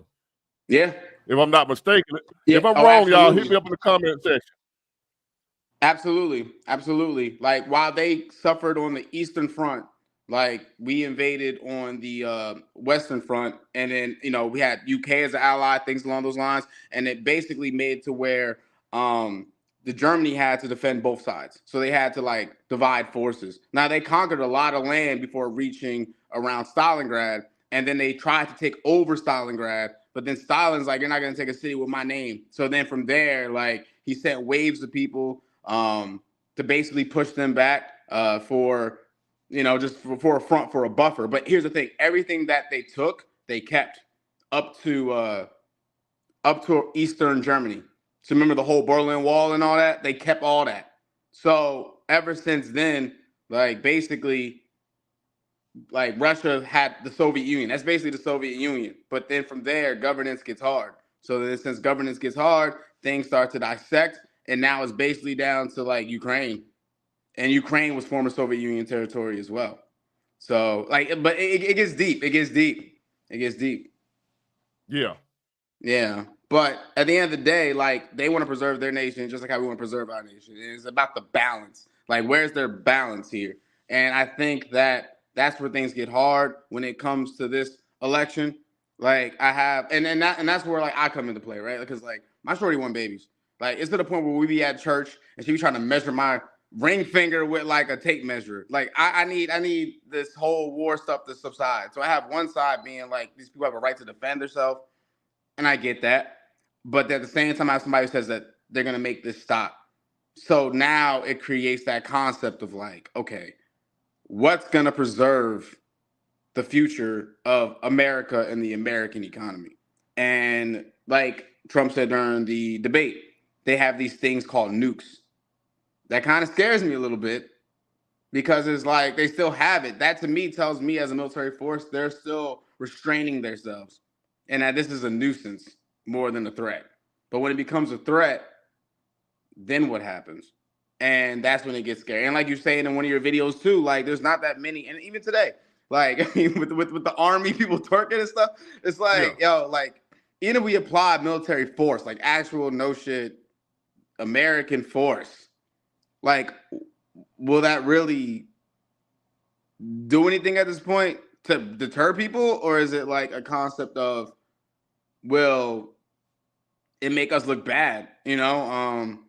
It's a really delicate situation to be in right now. So like, but like the way I'm leaning mostly is just the whole Republican aspect, and the reason why I'm looking in that particular aspect is the overall concept of one thing I like about Trump is that he's very unpredictable. He's blunt and he's unpredictable, and I hate to say it in a like, like unpredictability is a bad thing because to me it's a good thing because as a general, if they don't know what you're gonna do next, that actually will stop people from doing things to you. I personally think. Right. So He's just what we need right now. Yeah. And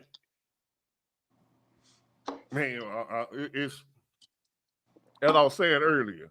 Mm-hmm.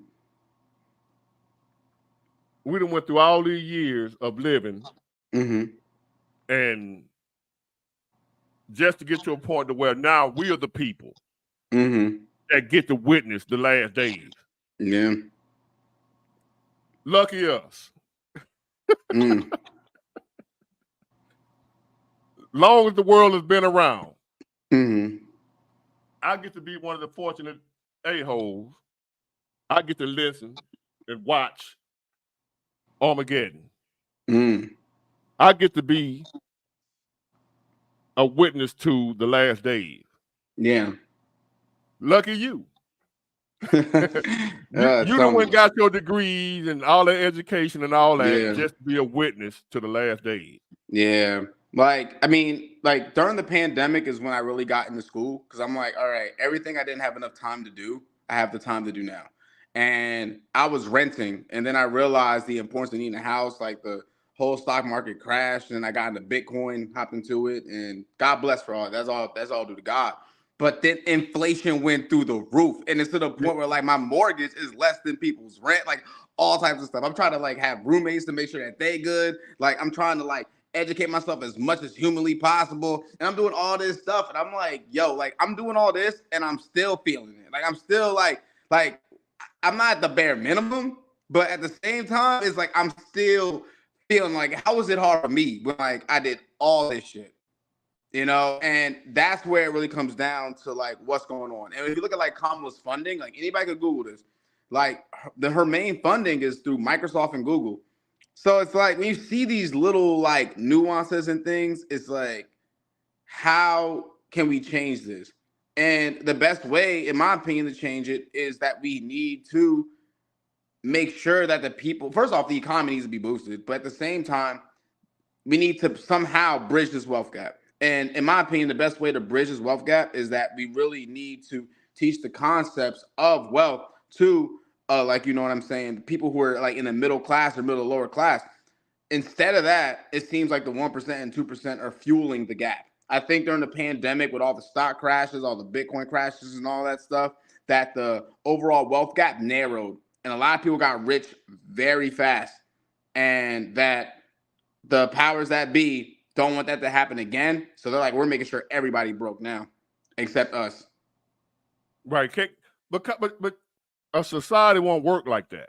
Yeah, it won't. With everybody can't be rich. Yeah. Everybody can't be a chief. Somebody, you got to have some Indians. Yeah. If you look at any other form of life, the ants. Look at the ant bed. You got worker ants.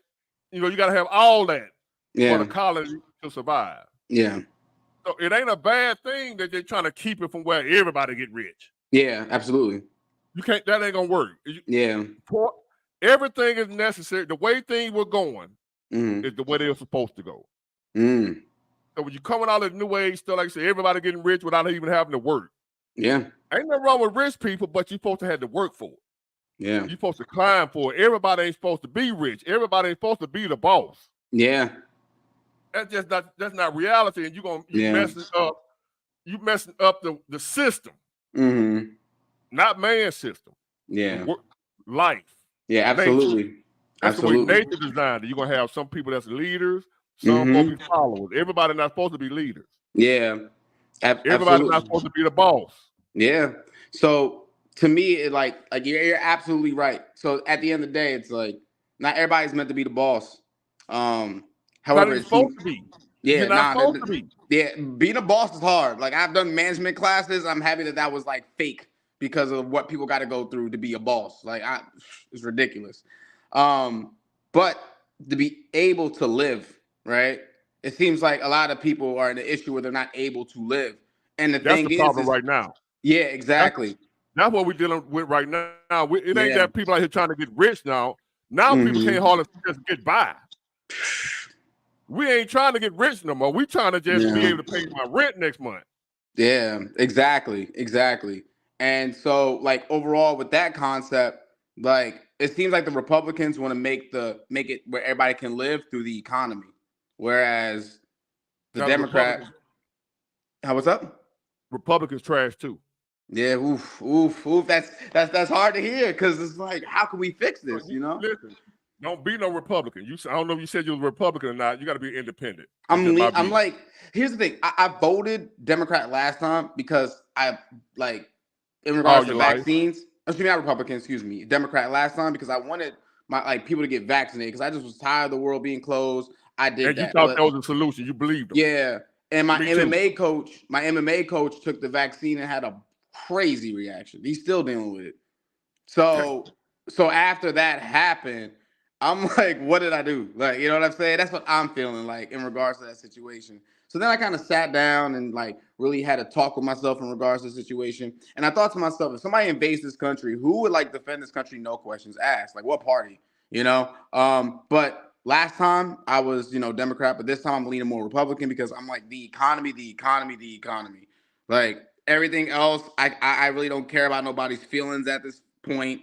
Like I just care about the economy. Like as soon as you turn not you personally, but like anybody turns their phone off, as soon as somebody stops listening to music, you got to deal with what's around you. That's the economy. Like a lot of these. Well, I got bad news for you. What's up? I got some bad news for you. Oh no. Trump is the man. Without Trump, the Republicans trash too. You remember the recession of 2008? I was a sophomore in high school, so. Well, we went through a recession. Well, you heard about it, right? Yeah, I did. I joined the military in 2010. I was like, okay, so we went through a recession in 2008. That was the Republican Party caused that. They're not good with the economy either. Bush and all them, right? Bush and them. That's what Republican. Dick Cheney, who's endorsing Kamala Harris right now, a Republican endorsing a Democrat because he shady. Yeah. Didn't Didn't Dick Cheney shoot somebody in the face by accident? Right. Them folk crooked as hell. Bush, Cheney, all them folk were crooked as hell. How do you shoot somebody in the face? Like, Man, look, anything Dick Cheney, he endorsing Kamala Harris. I know it's some bullshit. Don't go Republican. Don't go Republican. They stupid too. yeah. I'm for Trump. I'm not a Republican. I like Trump. I don't like the Republicans. They fucked the economy up too. They gave us the recession of 2008 that gave us Obama. And Obama didn't do too bad. No, Obama didn't do bad. A lot of folks hate Obama. He ain't do nothing for black people. I ain't got time. I don't get in that debate. But what I'm saying is the Republicans are just as bad as the Democrats. Okay. No, So I believe it. I believe it. Don't call yourself a Republican like they better than the Democrat. They trash too. Okay. Same government. It's Republicans right now that's in on trying to get rid of Trump. Yeah, Republicans against Trump. I saw it the other day, like on the freeway. It literally said Republican. This stuff that's going on with Trump right now, that's inside. They got inside help. It ain't just Democrats. It's Republicans. It's the system that he's in the way of. They're trying to bring in a new. I got to be careful what I say on here. Yeah. My bad. But the agenda that they're trying to push, Trump is in the way of it. Not the Republican Party. They ain't in the way. They part of it. The Democrats part of it. Trump is an outsider. He's the one that's saying America first. He's the one still fighting for us. That man ain't got to be dealing with this bullshit. Yeah. That man can say, man, I hear with all that. Before that, because if he would have walked away earlier, he would have never got indicted. He would never got indicted, and he also would have avoided 2 assassination attempts too. As you already know. If he would have said, you know what, I ain't running no more. Fuck, y'all can have it. I'm gonna go to an island somewhere, lay back, chill, drink margaritas, play golf. Y'all ain't got to worry about me no more. If he would have did that, it wouldn't be these 34 felonies. It wouldn't be none of this stuff. Yeah, it's all because he's running for president and he's doing his own thing. He's not doing the agenda. Yeah, exactly. It's really interesting. It's really interesting. But, you know, it's 12:42 over here, and I just would genuinely enjoy this conversation with you. It is very cool how I was literally studying for schoolwork, and your page popped up. It goes to show that what you're saying is not nonsense, and we're here for it. And I appreciate that. You were meant to find the channel, and was meant to find you. Thank you. I appreciate that. And I'm going to continue listening. I'm going to continue commenting. I'm going to continue to do what I do to support you. So thank you so much, and continue this for not only African Americans, but for the world. We're listening. We are literally listening. Thank you. I appreciate it. Yep. Have a good one.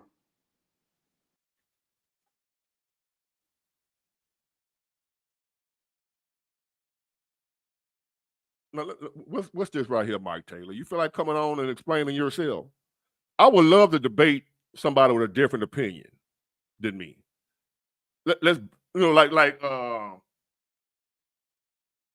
Kamala Harris and Donald Trump debate. I'm Team Trump, you be Team Harris. Come on, let's have a real debate and ask questions, real questions. And let's see who know what they're talking about with facts and information instead of feelings and emotions. So I'm going to send this invite out, Mike Taylor. You want to come on and talk, or you just going to get on here and say, nigga, and you one of them dudes? Are you really about some facts and information? Let's see what you're working with. I take on all challengers. The problem is nobody challenged me. They might get over there in the comment section and talk, but they won't get on here and go back and forth and debate with me. Why if you for her, why? What did she say? Let's talk about it. Maybe you might open my eye. Maybe I am sleeping, don't know what the hell I'm talking about, and I might learn something from you. School me. But they ain't gonna do that. All they're gonna do is get over there and, should I block him or what, y'all? I just noticed that comment right there. I don't know what they've been in here saying. Should I get rid of him? No, I'm gonna play this thing. I'm supposed to be on here this long. And y'all still up. Do y'all gotta work?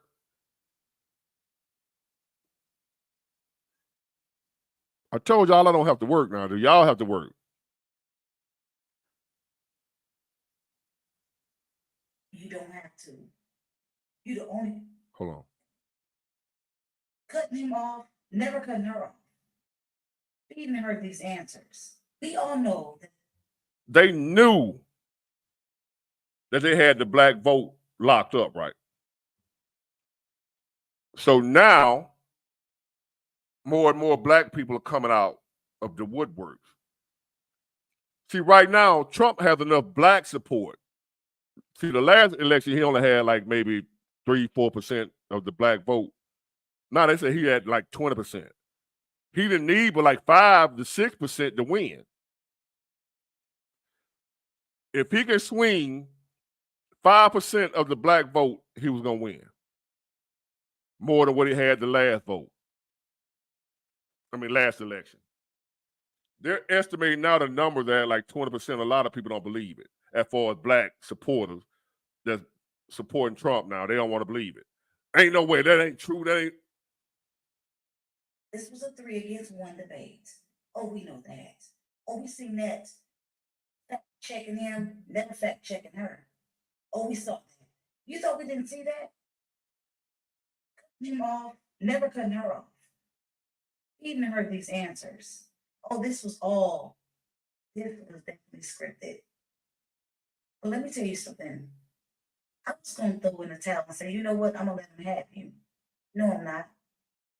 Because if this man named Trump, who has been fighting for this nation since he got in office, who has everything to lose and nothing to gain, can still be in this fight,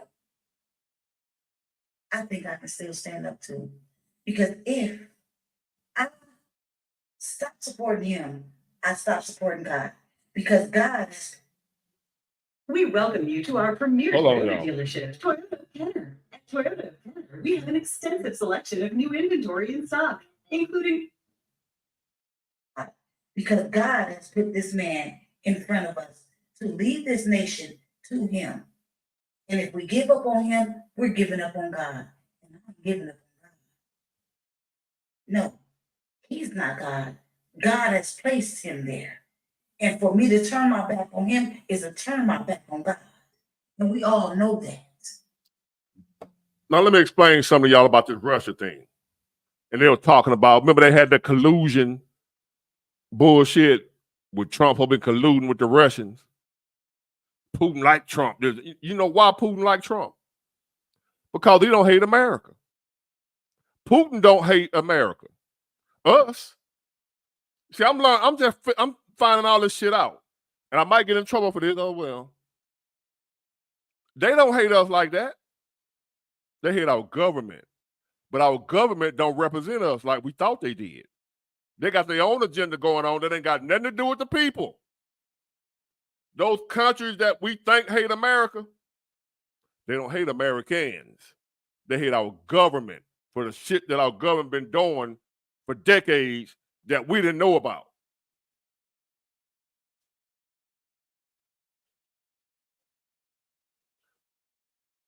Think back over history. What did the Russians do to us that made them our enemy?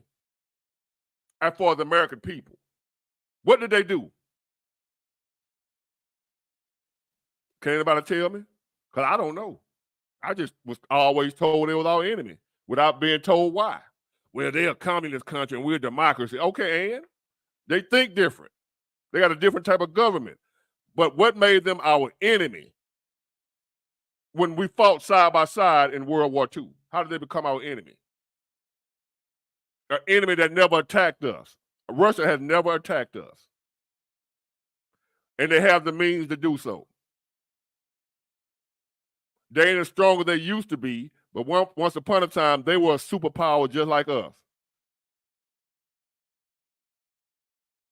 So somebody tell me when and how did Russia become our just arch enemy? And not just that, you got Russians walking around America. How are they our enemy when you got Russian citizens in America right now? Been like that. Even back during the Cold War, you had Russians over here, and we can travel to Russia.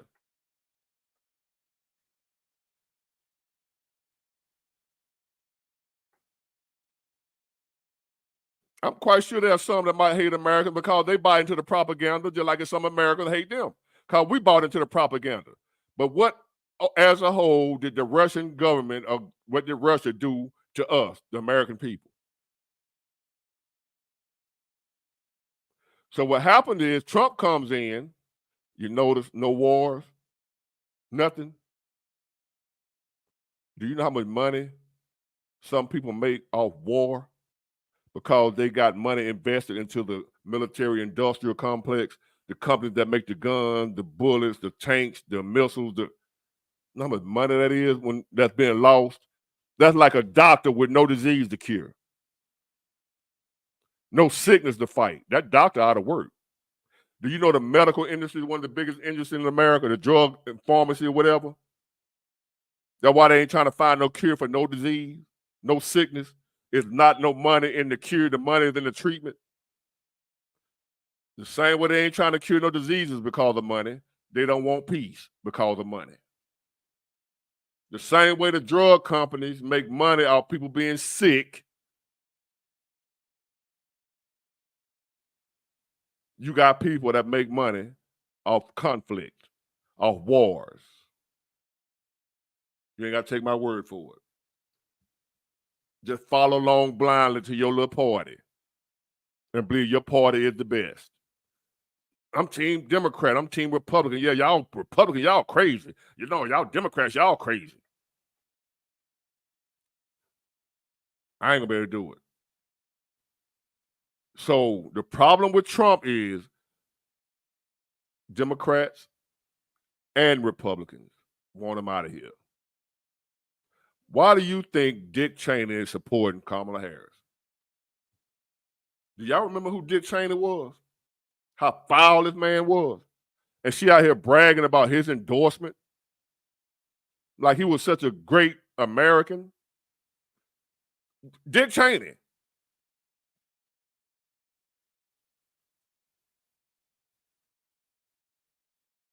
When we went into that war with Bush on supposedly because of 9/11, guess who was against that war? That's a Republican. Trump. Trump was against Bush, even though he's a Republican. Look it up. Trump was against invading Iraq and all them folks. Trump said it was a bad idea, and we're going to be stuck there for decades. And guess what? He was right. Because of all that bullshit that's been going on in our country, that's what made that man decide to run for president, not for power and money. He already had money and power. Trump already had money and power. What did he need to be president for? He already had the power of a president. He was bribing presidents, Republicans, Democrats, politicians. Trump didn't need to be president. That man knew what was going on behind closed doors, behind the scenes. He knew how crooked and corrupt them people were. If it had been me, I don't know if I'd have did the same thing. I'd probably be like, man, they can have that shit. I ain't running for no damn president, knowing how they do. And you see, 2 attempts already. But yet, the Republicans, you know, these MAGA folks, these Trumpsters, I thought y'all supposed to be the lunatics, the crazy people. I thought the Trumpsters are the lunatics, them gun-toting, AR-15 toting, assault rifle toting rednecks down there in Chunchula, Alabama. I thought y'all supposed to be the crazy ones. Well, why y'all ain't doing no assassination? I ain't telling y'all to do that. I'm saying, why is all the assassination attempts on the Republican white guy? Why ain't none of them diehard, lunatic, crazy Trump supporters? Why y'all ain't out there attempting no on the Democrat Party? Where y'all at? I'm not calling y'all to do that. My point is, yeah, somebody shot at Trump again. My point is, I thought the Trump supporters were supposed to be the crazy ones.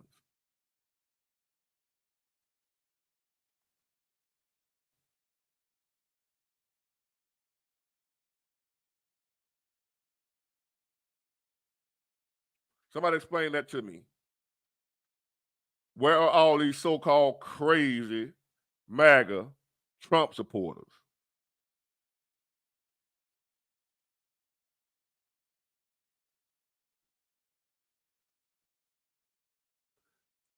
And they come with that 34 felony stuff. You know, Bill Clinton was convicted of perjury, right? Perjury is a crime.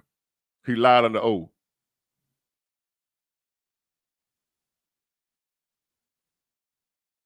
Bill Clinton lied under oath. He's a criminal. Bill Clinton got head in the White House, and we celebrated. I was a Democrat then. We celebrated Bill Clinton getting head in the White House.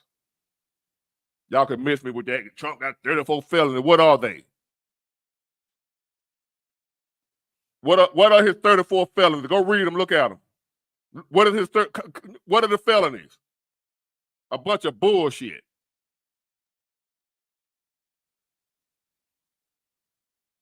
Is murder one of them? Attempted murder? Got busted with 30 kilos coming across the border? What's his felonies?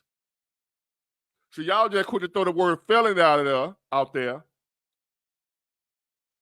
But you got some bullshit felonies on the book. What felonies are they?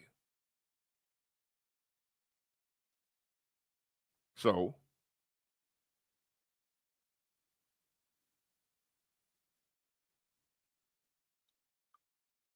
who is Brianne? Y'all, somebody, Robinson family, you actually, them folk would drive you crazy, Robinson family. You trying to get reason with them. Let Brianne talk to herself.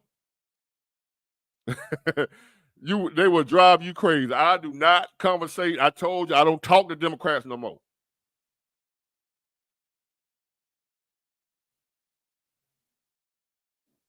Talking to a Democrat is talking to a bunch of Kamala Harrises. That's what they all are. A whole bunch of Kamala Harris. No independent thought. None of that. They're just repeating platitudes.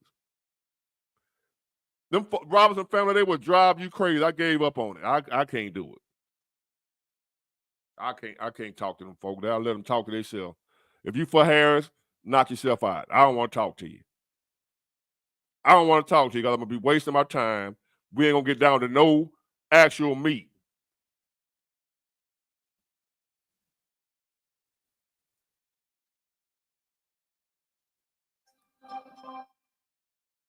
I'm not Trump. I'm going to stand behind you all the way until this election is done. And no matter what happens, you are still my president. And I want you to know that. You have always been a great man. This man can leave and do whatever he wants. He can leave and say, forget us. But instead, he's sitting in this shit with us. And he ain't went nowhere. That's a man that's the people. That's a man that's a fighter. That's a man that loves us enough to put his rich lifestyle aside and say, I don't care about that. He don't really need nothing from us. He don't need our popularity. He don't need our money. He really don't even need our support. He can really just drop it, get on his plane, fly to the nearest beautiful country, and live on a beach forever and let us sit in this by ourselves. But instead, he's fighting for us. So I'm telling y'all right now, don't y'all give up. We gotta fight hard for him too, just like he's fighting hard for us. Trump, I love you. Trump 2024, you are my president and you will forever be. You have been one of the greatest presidents that I've ever had a chance to be alive for. And I'm so ever grateful, ever grateful.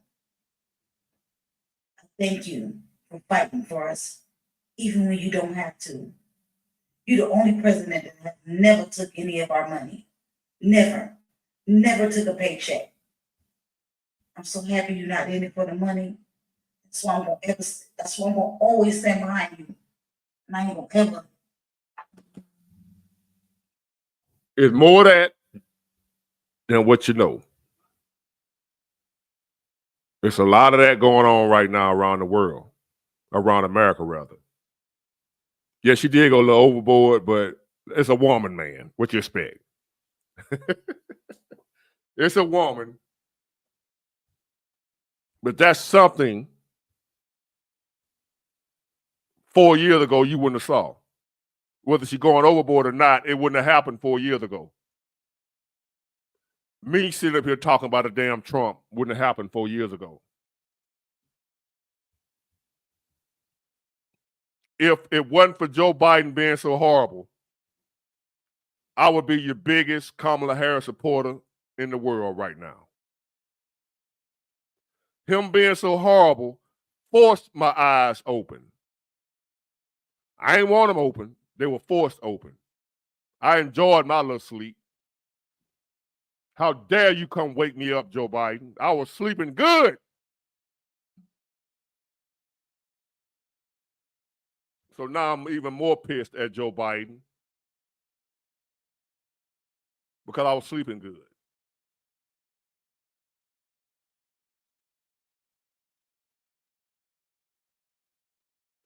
Joe Biden woke me up, y'all, to reality. I was happy in my little fantasy world. I was happy, content. Now, my eyes open to the reality of this bullshit. Now I can't sit here in ignorance, acting like I don't know what's going on. See, at first I didn't know what was going on, and I was happy with that. I wish it was still like that. I wish I still didn't know what the hell was going on.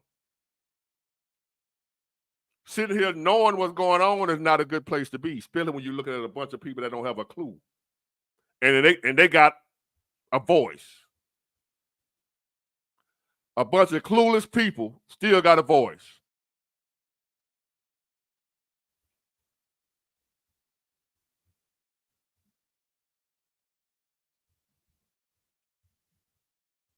So, as I was talking earlier about stocking up on your tools, getting your self-defense together, hand-to-hand combat abilities. If you ain't, some of y'all ain't never had a fight in your life, you better go find a boxing gym or MMA or something. There's people out here listening to me right now ain't never had a fight in their life, a fist fight.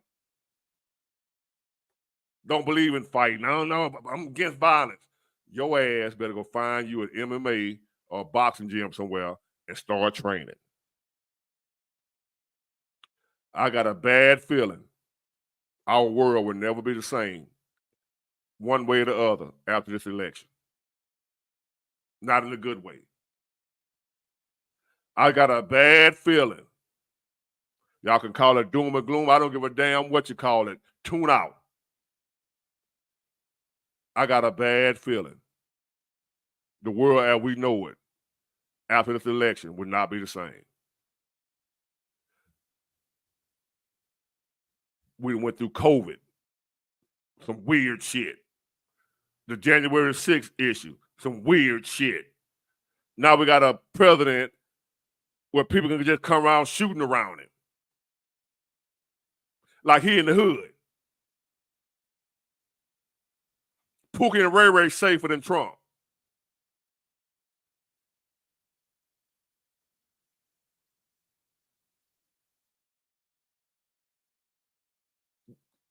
We talking about the American president. Whether he sitting president or ex-president, they get the same protection. You don't get up close enough to no damn president of the United States for him to hear your gunshot.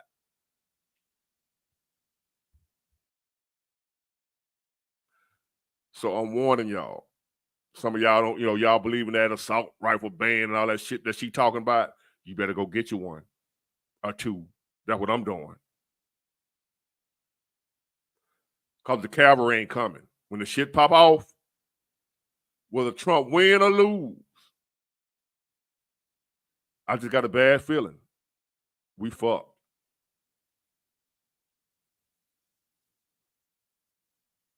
I ain't happy about it. I done worked hard my whole life. Well, nah, let me stop. In my 20s, I ain't do shit. But after I got out the streets, put it that way, I done worked hard my whole life. Trying to get to a point to where I am like now. Only to get to the point to making good money, and there still ain't no money.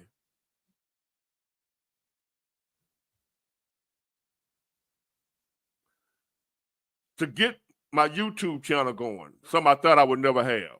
To be able to make good money on here, and then I was already making good money as a trucker. So do y'all know what I will be doing right? This is why I'm mad at Biden for killing the economy. Because if I was just doing the money I was making before I even did YouTube, just driving my truck, I was making good money. So if I would have been able to make that money, and I'm making pretty good on here, my dreams would have came true right now. But instead, as of right now, I'm just getting by like everybody else. And I'm making good money. Well, not everybody else, because if I'm just getting by on what I'm making, somebody making 30, 40 a year and all that kind with a family, oh my God. I don't know if I done told y'all, I don't know if you'd have heard it. I pay $1,155 a month for health insurance. That's just one bill. When I first got that health insurance, because I'm self-employed, I was paying $800 a month. That was in 2019. 2019, I was paying $800 a month for insurance for me and my son. What up, Marcus Mitchell? For me and my son, I was paying $800 a month. Blue Cross Blue Shield of Alabama. 2019 to 2024, what's that? 5 years. It's been went up to $1,155 a month. I took a colonoscopy a month ago. Y'all know about that. I told y'all about that. My copay was $650.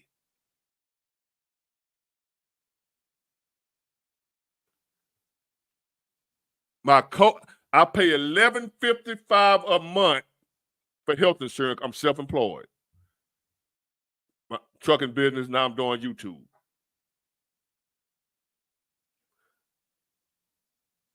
I pay $1,155 a month. And I got the best insurance. I got Blue Cross Blue Shield of Alabama. I got the top-notch insurance.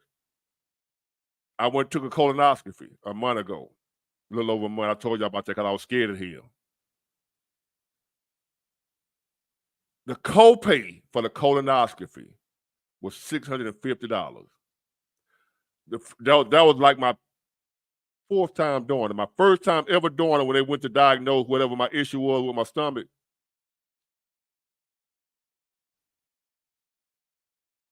It was $250, the copay, when I first did it back in 2012. Now it's $650 for the copay. Inflation, I'm rough with it.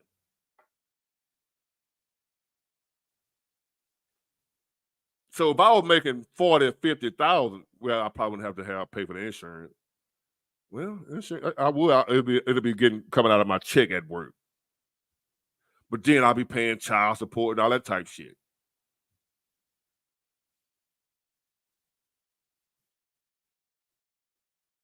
I'm in a 1-bedroom apartment. I've been here since my divorce. Got comfortable. Wasn't ready to buy a home yet. And now that I'm in a position to buy a home, I still can't buy one. Did what I need to do, get in a position to buy a home, and I still can't buy one because it wouldn't be a good idea to do right now. It's not a buyer's market. You'll be a damn fool to buy a house right now unless you pay cash for it.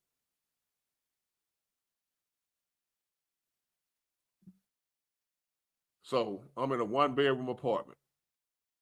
I moved here in 2017, end of 2017, no, 2018.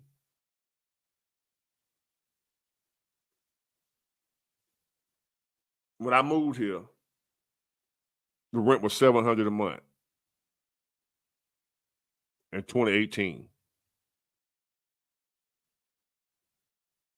Now it's $1,300.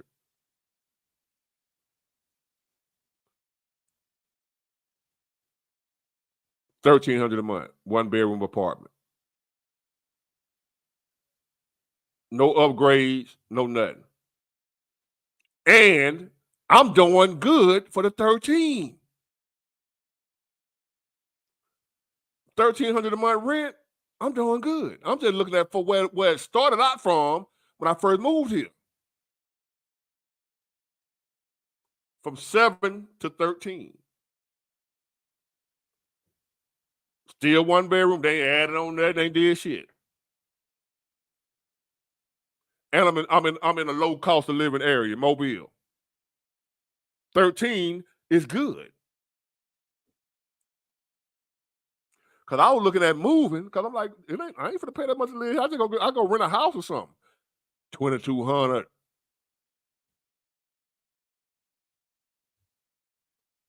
The average 1-bedroom now is $1,600 in Mobile. 1-bedroom, 1 bath, $1,600. I didn't know that until I said I'm tired of this shit. I'm finna move the hell up out of here. I ain't finna stay here for that kind of money. When I here looking, $1,650, $1,795. What? For that? It's niggas standing out in front of the property. How much you want? You don't see them niggas over there? The fuck?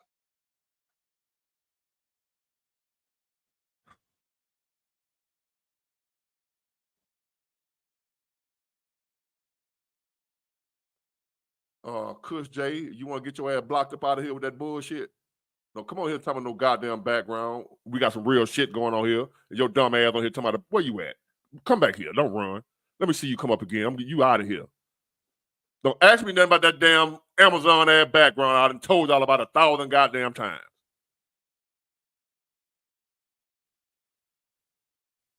I'm sitting up here talking about $1,600 a month rent, and this joker talking about a goddamn background.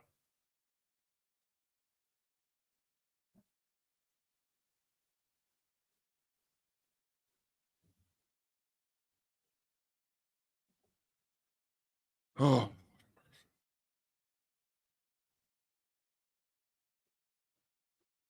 I'm talking about $1,155 a month health insurance bill. $1,300 a month rent.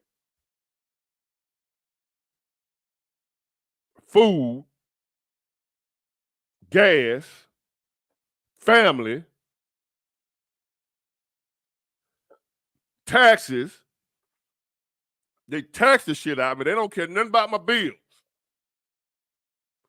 And this joker, talking about that background behind me. That's what he focused on.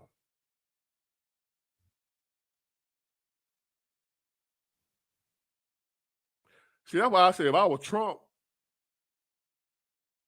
is that who Trump out here fighting for? Jokers like that?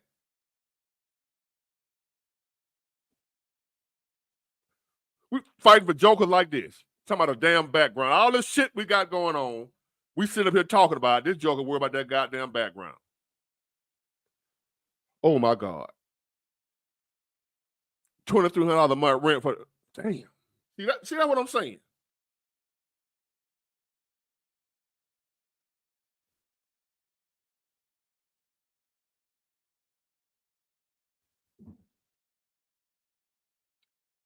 So as far as like talking about roommates.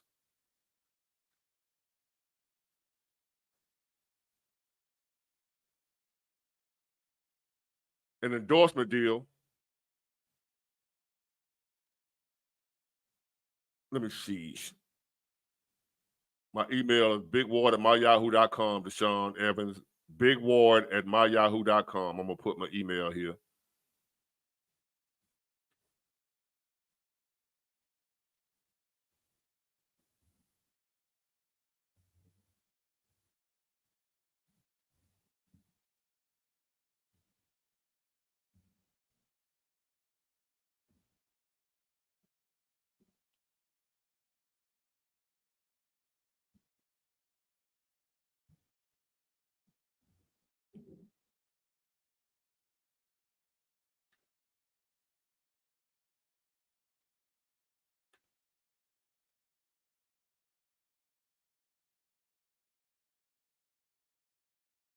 I haven't been checking my email much lately. I'm getting death threats. And not that I'm scared of them. Like, why would I want to go read that bullshit? I'm setting the email up to help people, whatever. I look over there. Die, Big Ward. Like, damn. That just jumped out at me. Like, what the fuck? But yeah, I'm riding around Mobile. Happy go lucky. Ain't nobody running up on me. I open up my email. Big Ward, you ain't shit. You need to die. Your mama didn't want you. She should have aborted you. Now, but yet, I ain't in hiding. I'm hiding about every damn day. I don't see, everybody, what up, Big Ward? You might be the one that tell me I want to be dead, but when you see me, hey, Big Ward, how you doing? Get back in on that keyboard. Die, Big Ward. But anyway,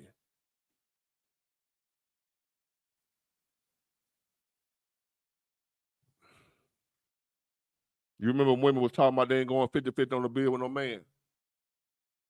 Check with them again. Double back. Hit the block again, see if they still got that same energy.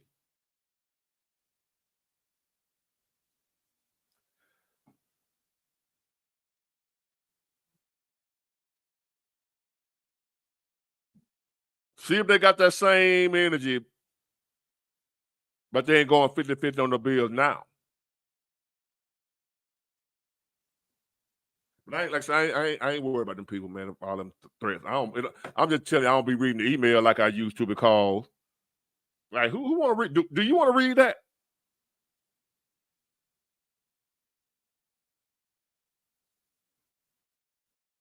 And right, and I don't have a car payment. I like to dress, but I ain't caught up in all that old name brand stuff. I buy stuff that look good on me. I like colors. I like to match. And I spend a lot of money on hats. I ain't gonna lie. But that's about it. And I got a lot of clothes I done had for years that I put my stuff in the cleaner and hang it up. And I don't try to dress like everybody else. I find ways to manage money. I'm good with money. I'm good with money. And even with that, I'm good with money and I make good money. And it's still hard. You can't go out the house nowadays without spending $100. You can't go anywhere without spending $100. If you leave the house in the morning, I ain't suggest. We're gonna do an experiment. I ain't suggesting you do it, but I'm telling you.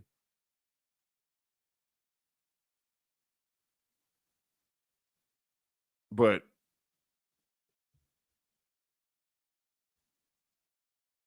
leave the house in the morning with $100 bill in your pocket. See how much you come home with at the end of the day.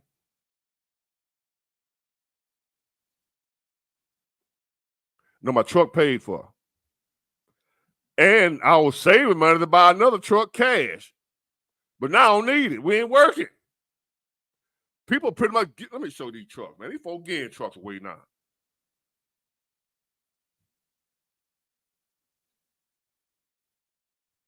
Let me show you something about a truck.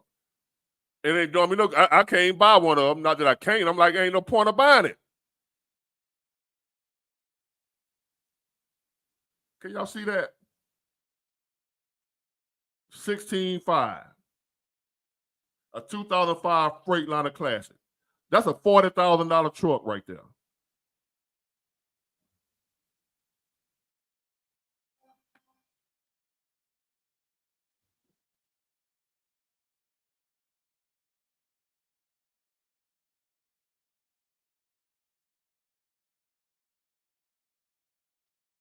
$16.5 for that truck.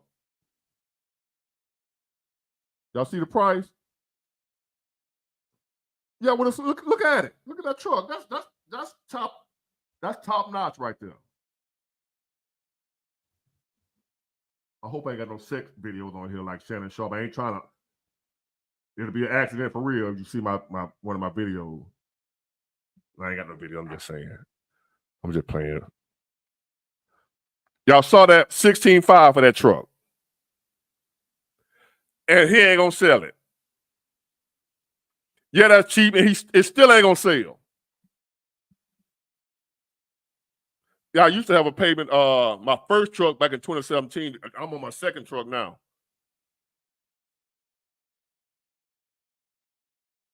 Let me show y'all another one, man. They giving away trucks.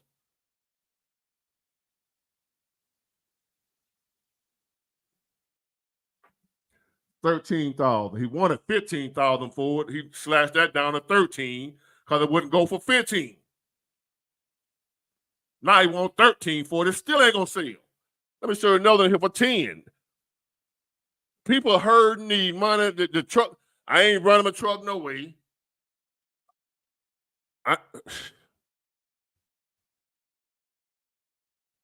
This one here, 10.5.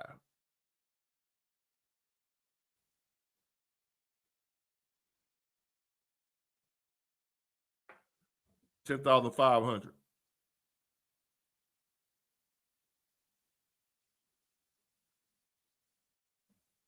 For working truck. These ain't no broke down in the junkyard truck. These trucks working, running right now. He pulling freight with that. That truck at work right now, $10,500. He actually driving it.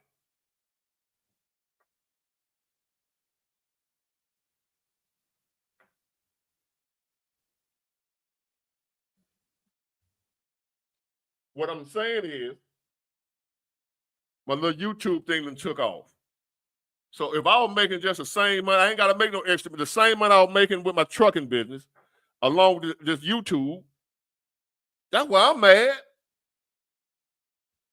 So now, YouTube was my side hustle, now it's my main hustle. And my job and my trucking is my side hustle.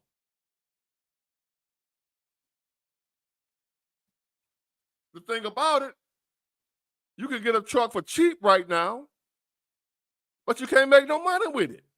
It's worthless. It's like having a kilo of crack and don't know about to smoke crack no more. You ain't got nothing. For those you street dudes. Or you got 100 pounds of weed and don't know about to smoke weed no more. It's worthless. Used to be worth something, it's worthless now.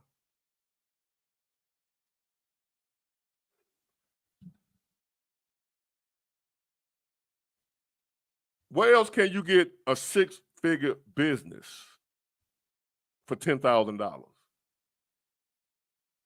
Nowhere.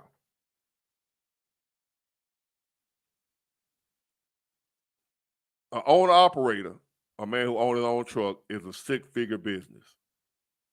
And now you can get them for $10,000, $15,000. You in business to make 6 figures. Easy. When the economy is good. Not now. You ain't making 6 figures now.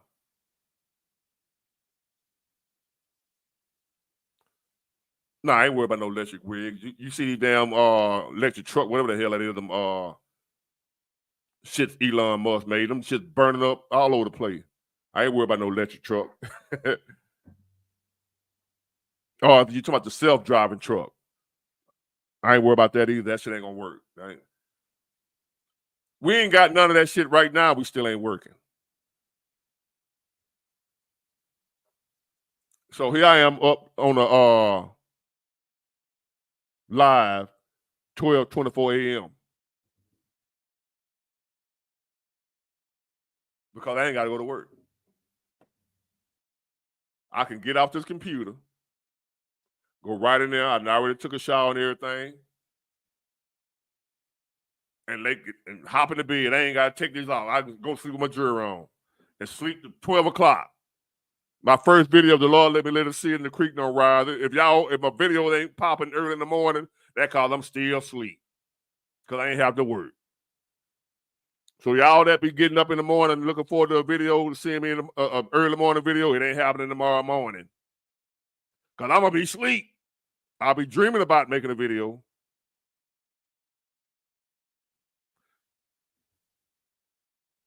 Now, how soon will it be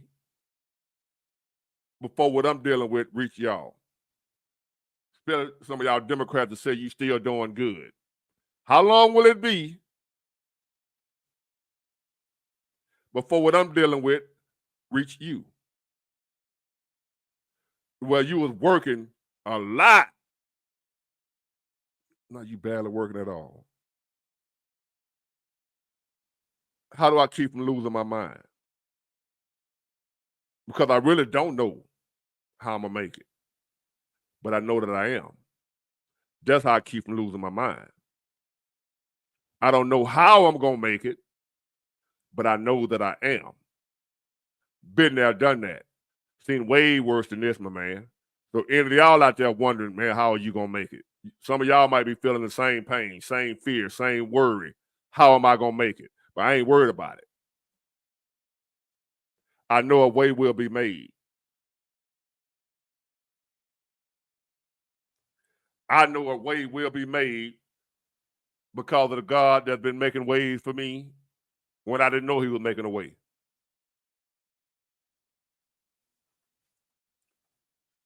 So I know I'm not the only one dealing with this. And it's going to be some more. And y'all call it gloom and doom. Am I trying to scare you? No, I'm trying to warn you. It's going to be, even if you ain't there right now, it's going to be a lot more y'all dealing with this. Me not working is for a reason. Because more and more y'all are not working. More and more y'all don't have money to spend. And it affects, at some point in time, it's going to affect everybody. They're laying off nurses all over the country. Nurses out of work.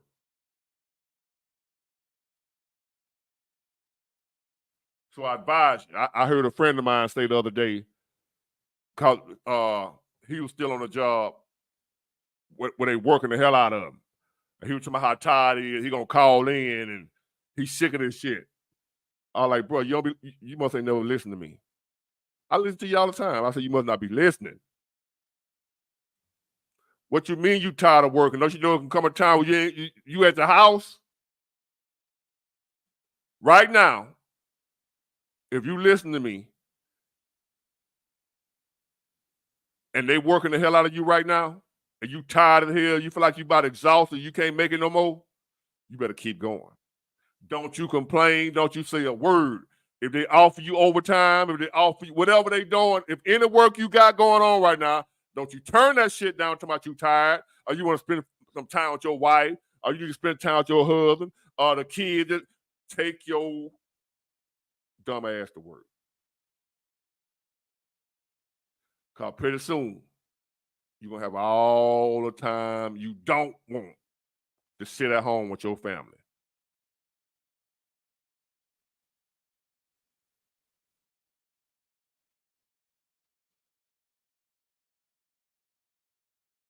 And if Miss Harris get in,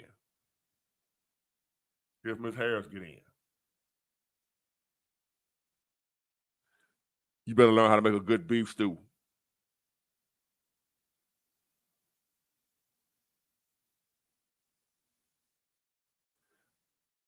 Doom and gloom, huh? Take your ass to work. If you somewhere right now where you working doubles, you working this, you working that, and you tired, you don't know if you can go another day, you better go another day.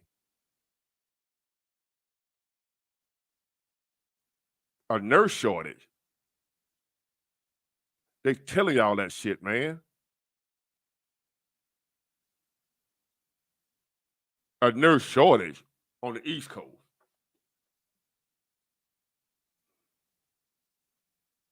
See, I gotta prove again what I'm telling you. I got receipts. I know I say some stuff sometimes would sound hard to believe.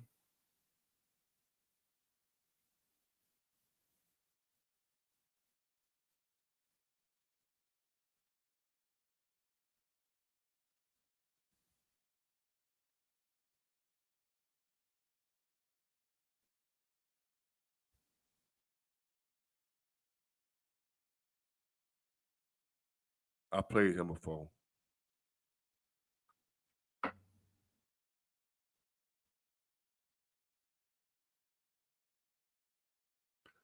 I'm already doing that, Carol Thompson. Thank you. But let me ask you this question. Think about this scenario right here, Carol.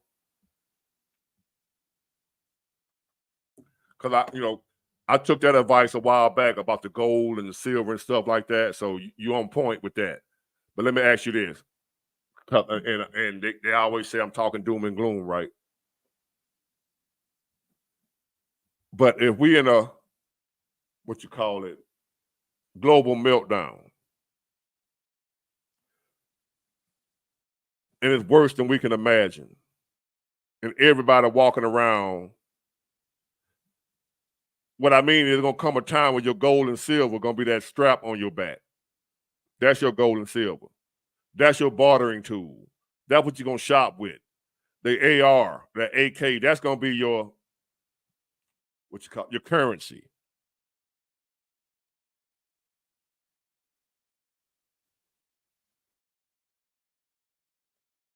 I understand what you're saying about the gold and silver and stuff. But what good is that going to do you when everybody walk on the street strapped with AKs? I'm talking walking around like the purge. See, a lot of people don't believe that that can actually happen. When I'm telling you, that's what's coming. A world like the purge. Y'all thought I was just making a video. I'm telling you that's coming. A militaristic world where that gold and silver ain't gonna have no, that only has value because we give it value. Gold has the value that we give it. Silver has the value that we give it. But if we live in a world that's so in chaos to where people don't care nothing about no gold and silver, it ain't gonna be worth nothing. Because the only thing gonna be of value is this. A true dog eat dog world. Where only the strong survive. That gold and silver, what I'm gonna do with that? I can't eat that. I can't eat no gold. And if you don't have stores, and like y'all assuming that we're gonna still have Walmart standing over there, like Walmart right across the street. Y'all assuming that we're gonna still have a Rouse's and a Winn-Dixie, and you can go in there and buy stuff. How we doing now? The world that's coming ain't gonna be like that.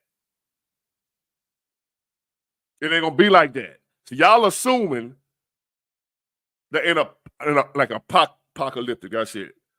In an apocalyptic time, that you still gonna be able to just walk in a grocery store and buy your groceries.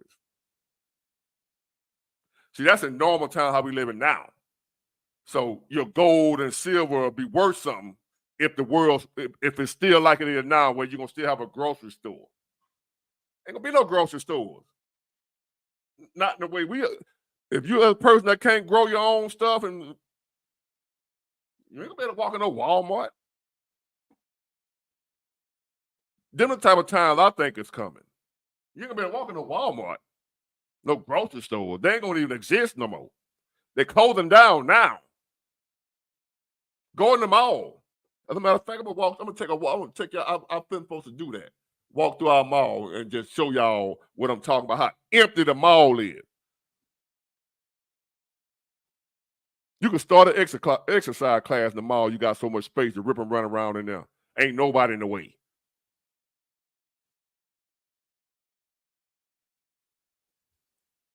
If anything, your silver and gold should be a bunch of seeds,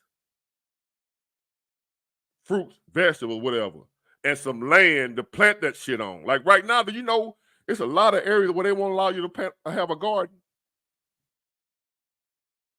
They won't allow you to have a garden.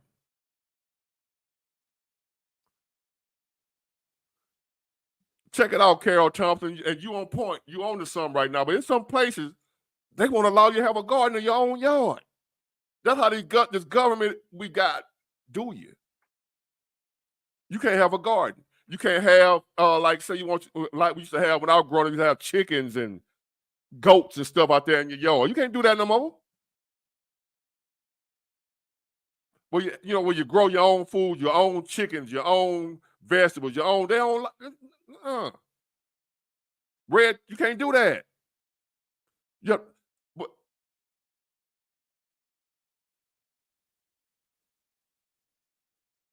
you can grow it on the inside, but is that going to be enough, though? You need land. Because if you grow just a little bit, I don't know. I used to do gardening when I was a child because we had to. But I don't remember most of that stuff to know how much land you need. Because I know when you pull your crop, they ain't gonna last forever. So if you weren't able to grow but a little bit, because you ain't had that much land that they allow you to use, like I said, you got a tent, a grow house or whatever you got to grow it on the inside. How much can you grow? Are you gonna be able to grow enough in that little small area to last till next season?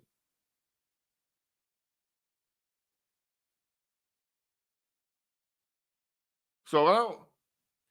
But will they let you plant on a half an acre though? You say you can grow a lot on a half an acre. Is that legal where you from?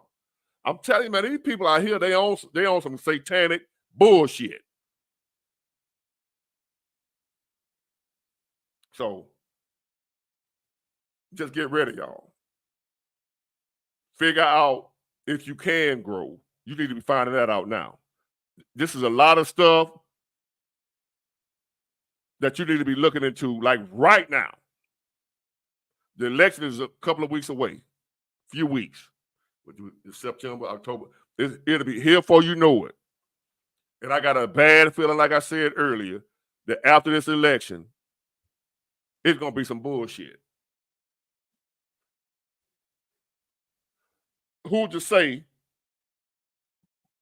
because if this happens, Lord, I hope it don't. Not just because I'm a supporter. What if they get to it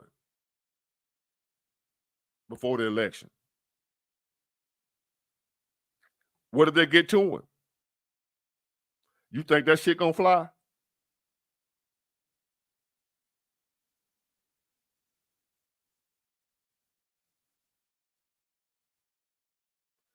What if this is the second time? What if the October surprise, they get to him?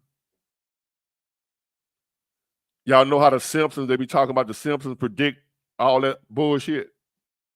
A lot of stuff that didn't happen recently was on the Simpsons, an episode of The Simpsons. Y'all ever heard that?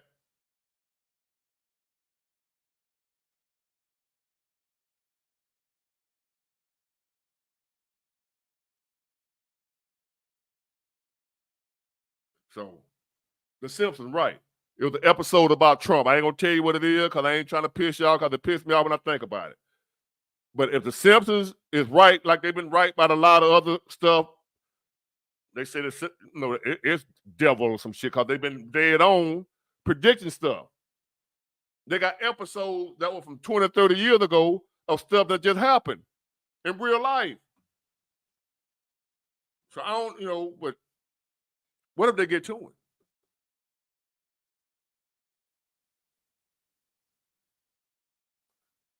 You think that's going to go over? They're just going to let that slide?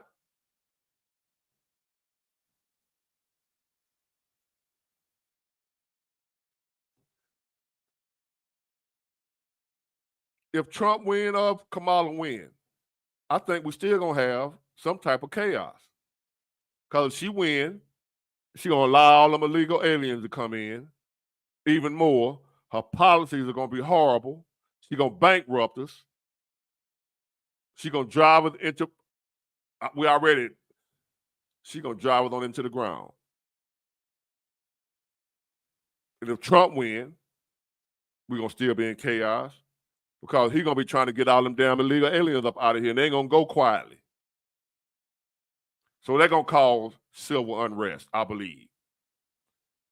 The aliens ain't going to go quietly, and he gave his word, and he keep his word. He said he's going to do a mass deportation.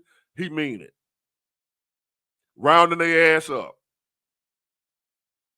They already know where they at. They all gathered in the same places. That's probably why they shipped them to where they shipped them at, so they'll know where they all at. Who knows? Right, they ain't going out to fight. And you think our military alone gonna be able to handle all that? So that's why I'm telling y'all, get your gear.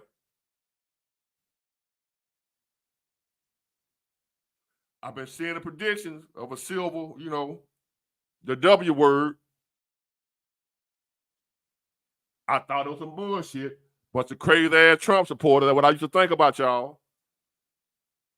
All them conspiracy theories. That's what I thought it was. I don't think that way no more. Be prepared is all I can tell you. Whatever you consider being prepared is, be prepared for the shit that's about to come down the fan. Who knows what tomorrow holds? They don't tell them what you'll wake up and see on the news each day, day for day. So just be ready. Don't wait. Don't wait till it happens. Be already ready. If you got some land, bless you. Especially you down in the country, the more country boys. Them country boys are gonna become kings. Them country boys, everybody talk about them damn country ass folk. They finna be kings in a minute.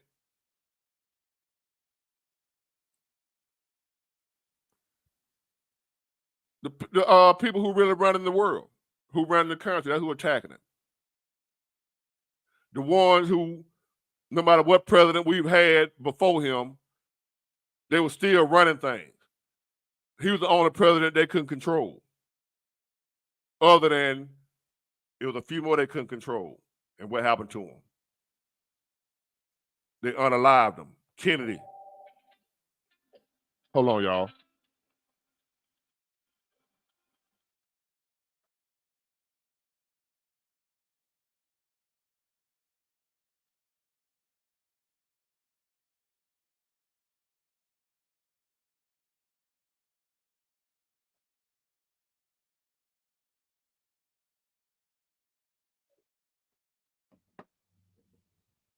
Yeah, farmers gonna be kings. The farmers, they probably try to get rid of them and take over their farms so they be in control of all the food.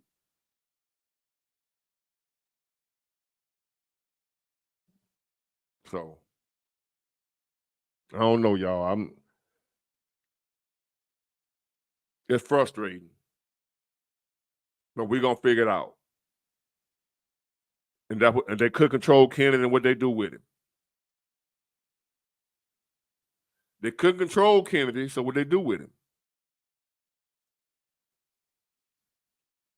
They warned Ronald Reagan. Ronald Reagan, he was fortunate. He got, they missed their mark, but they tried.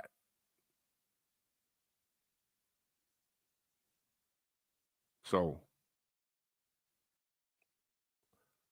see y'all later.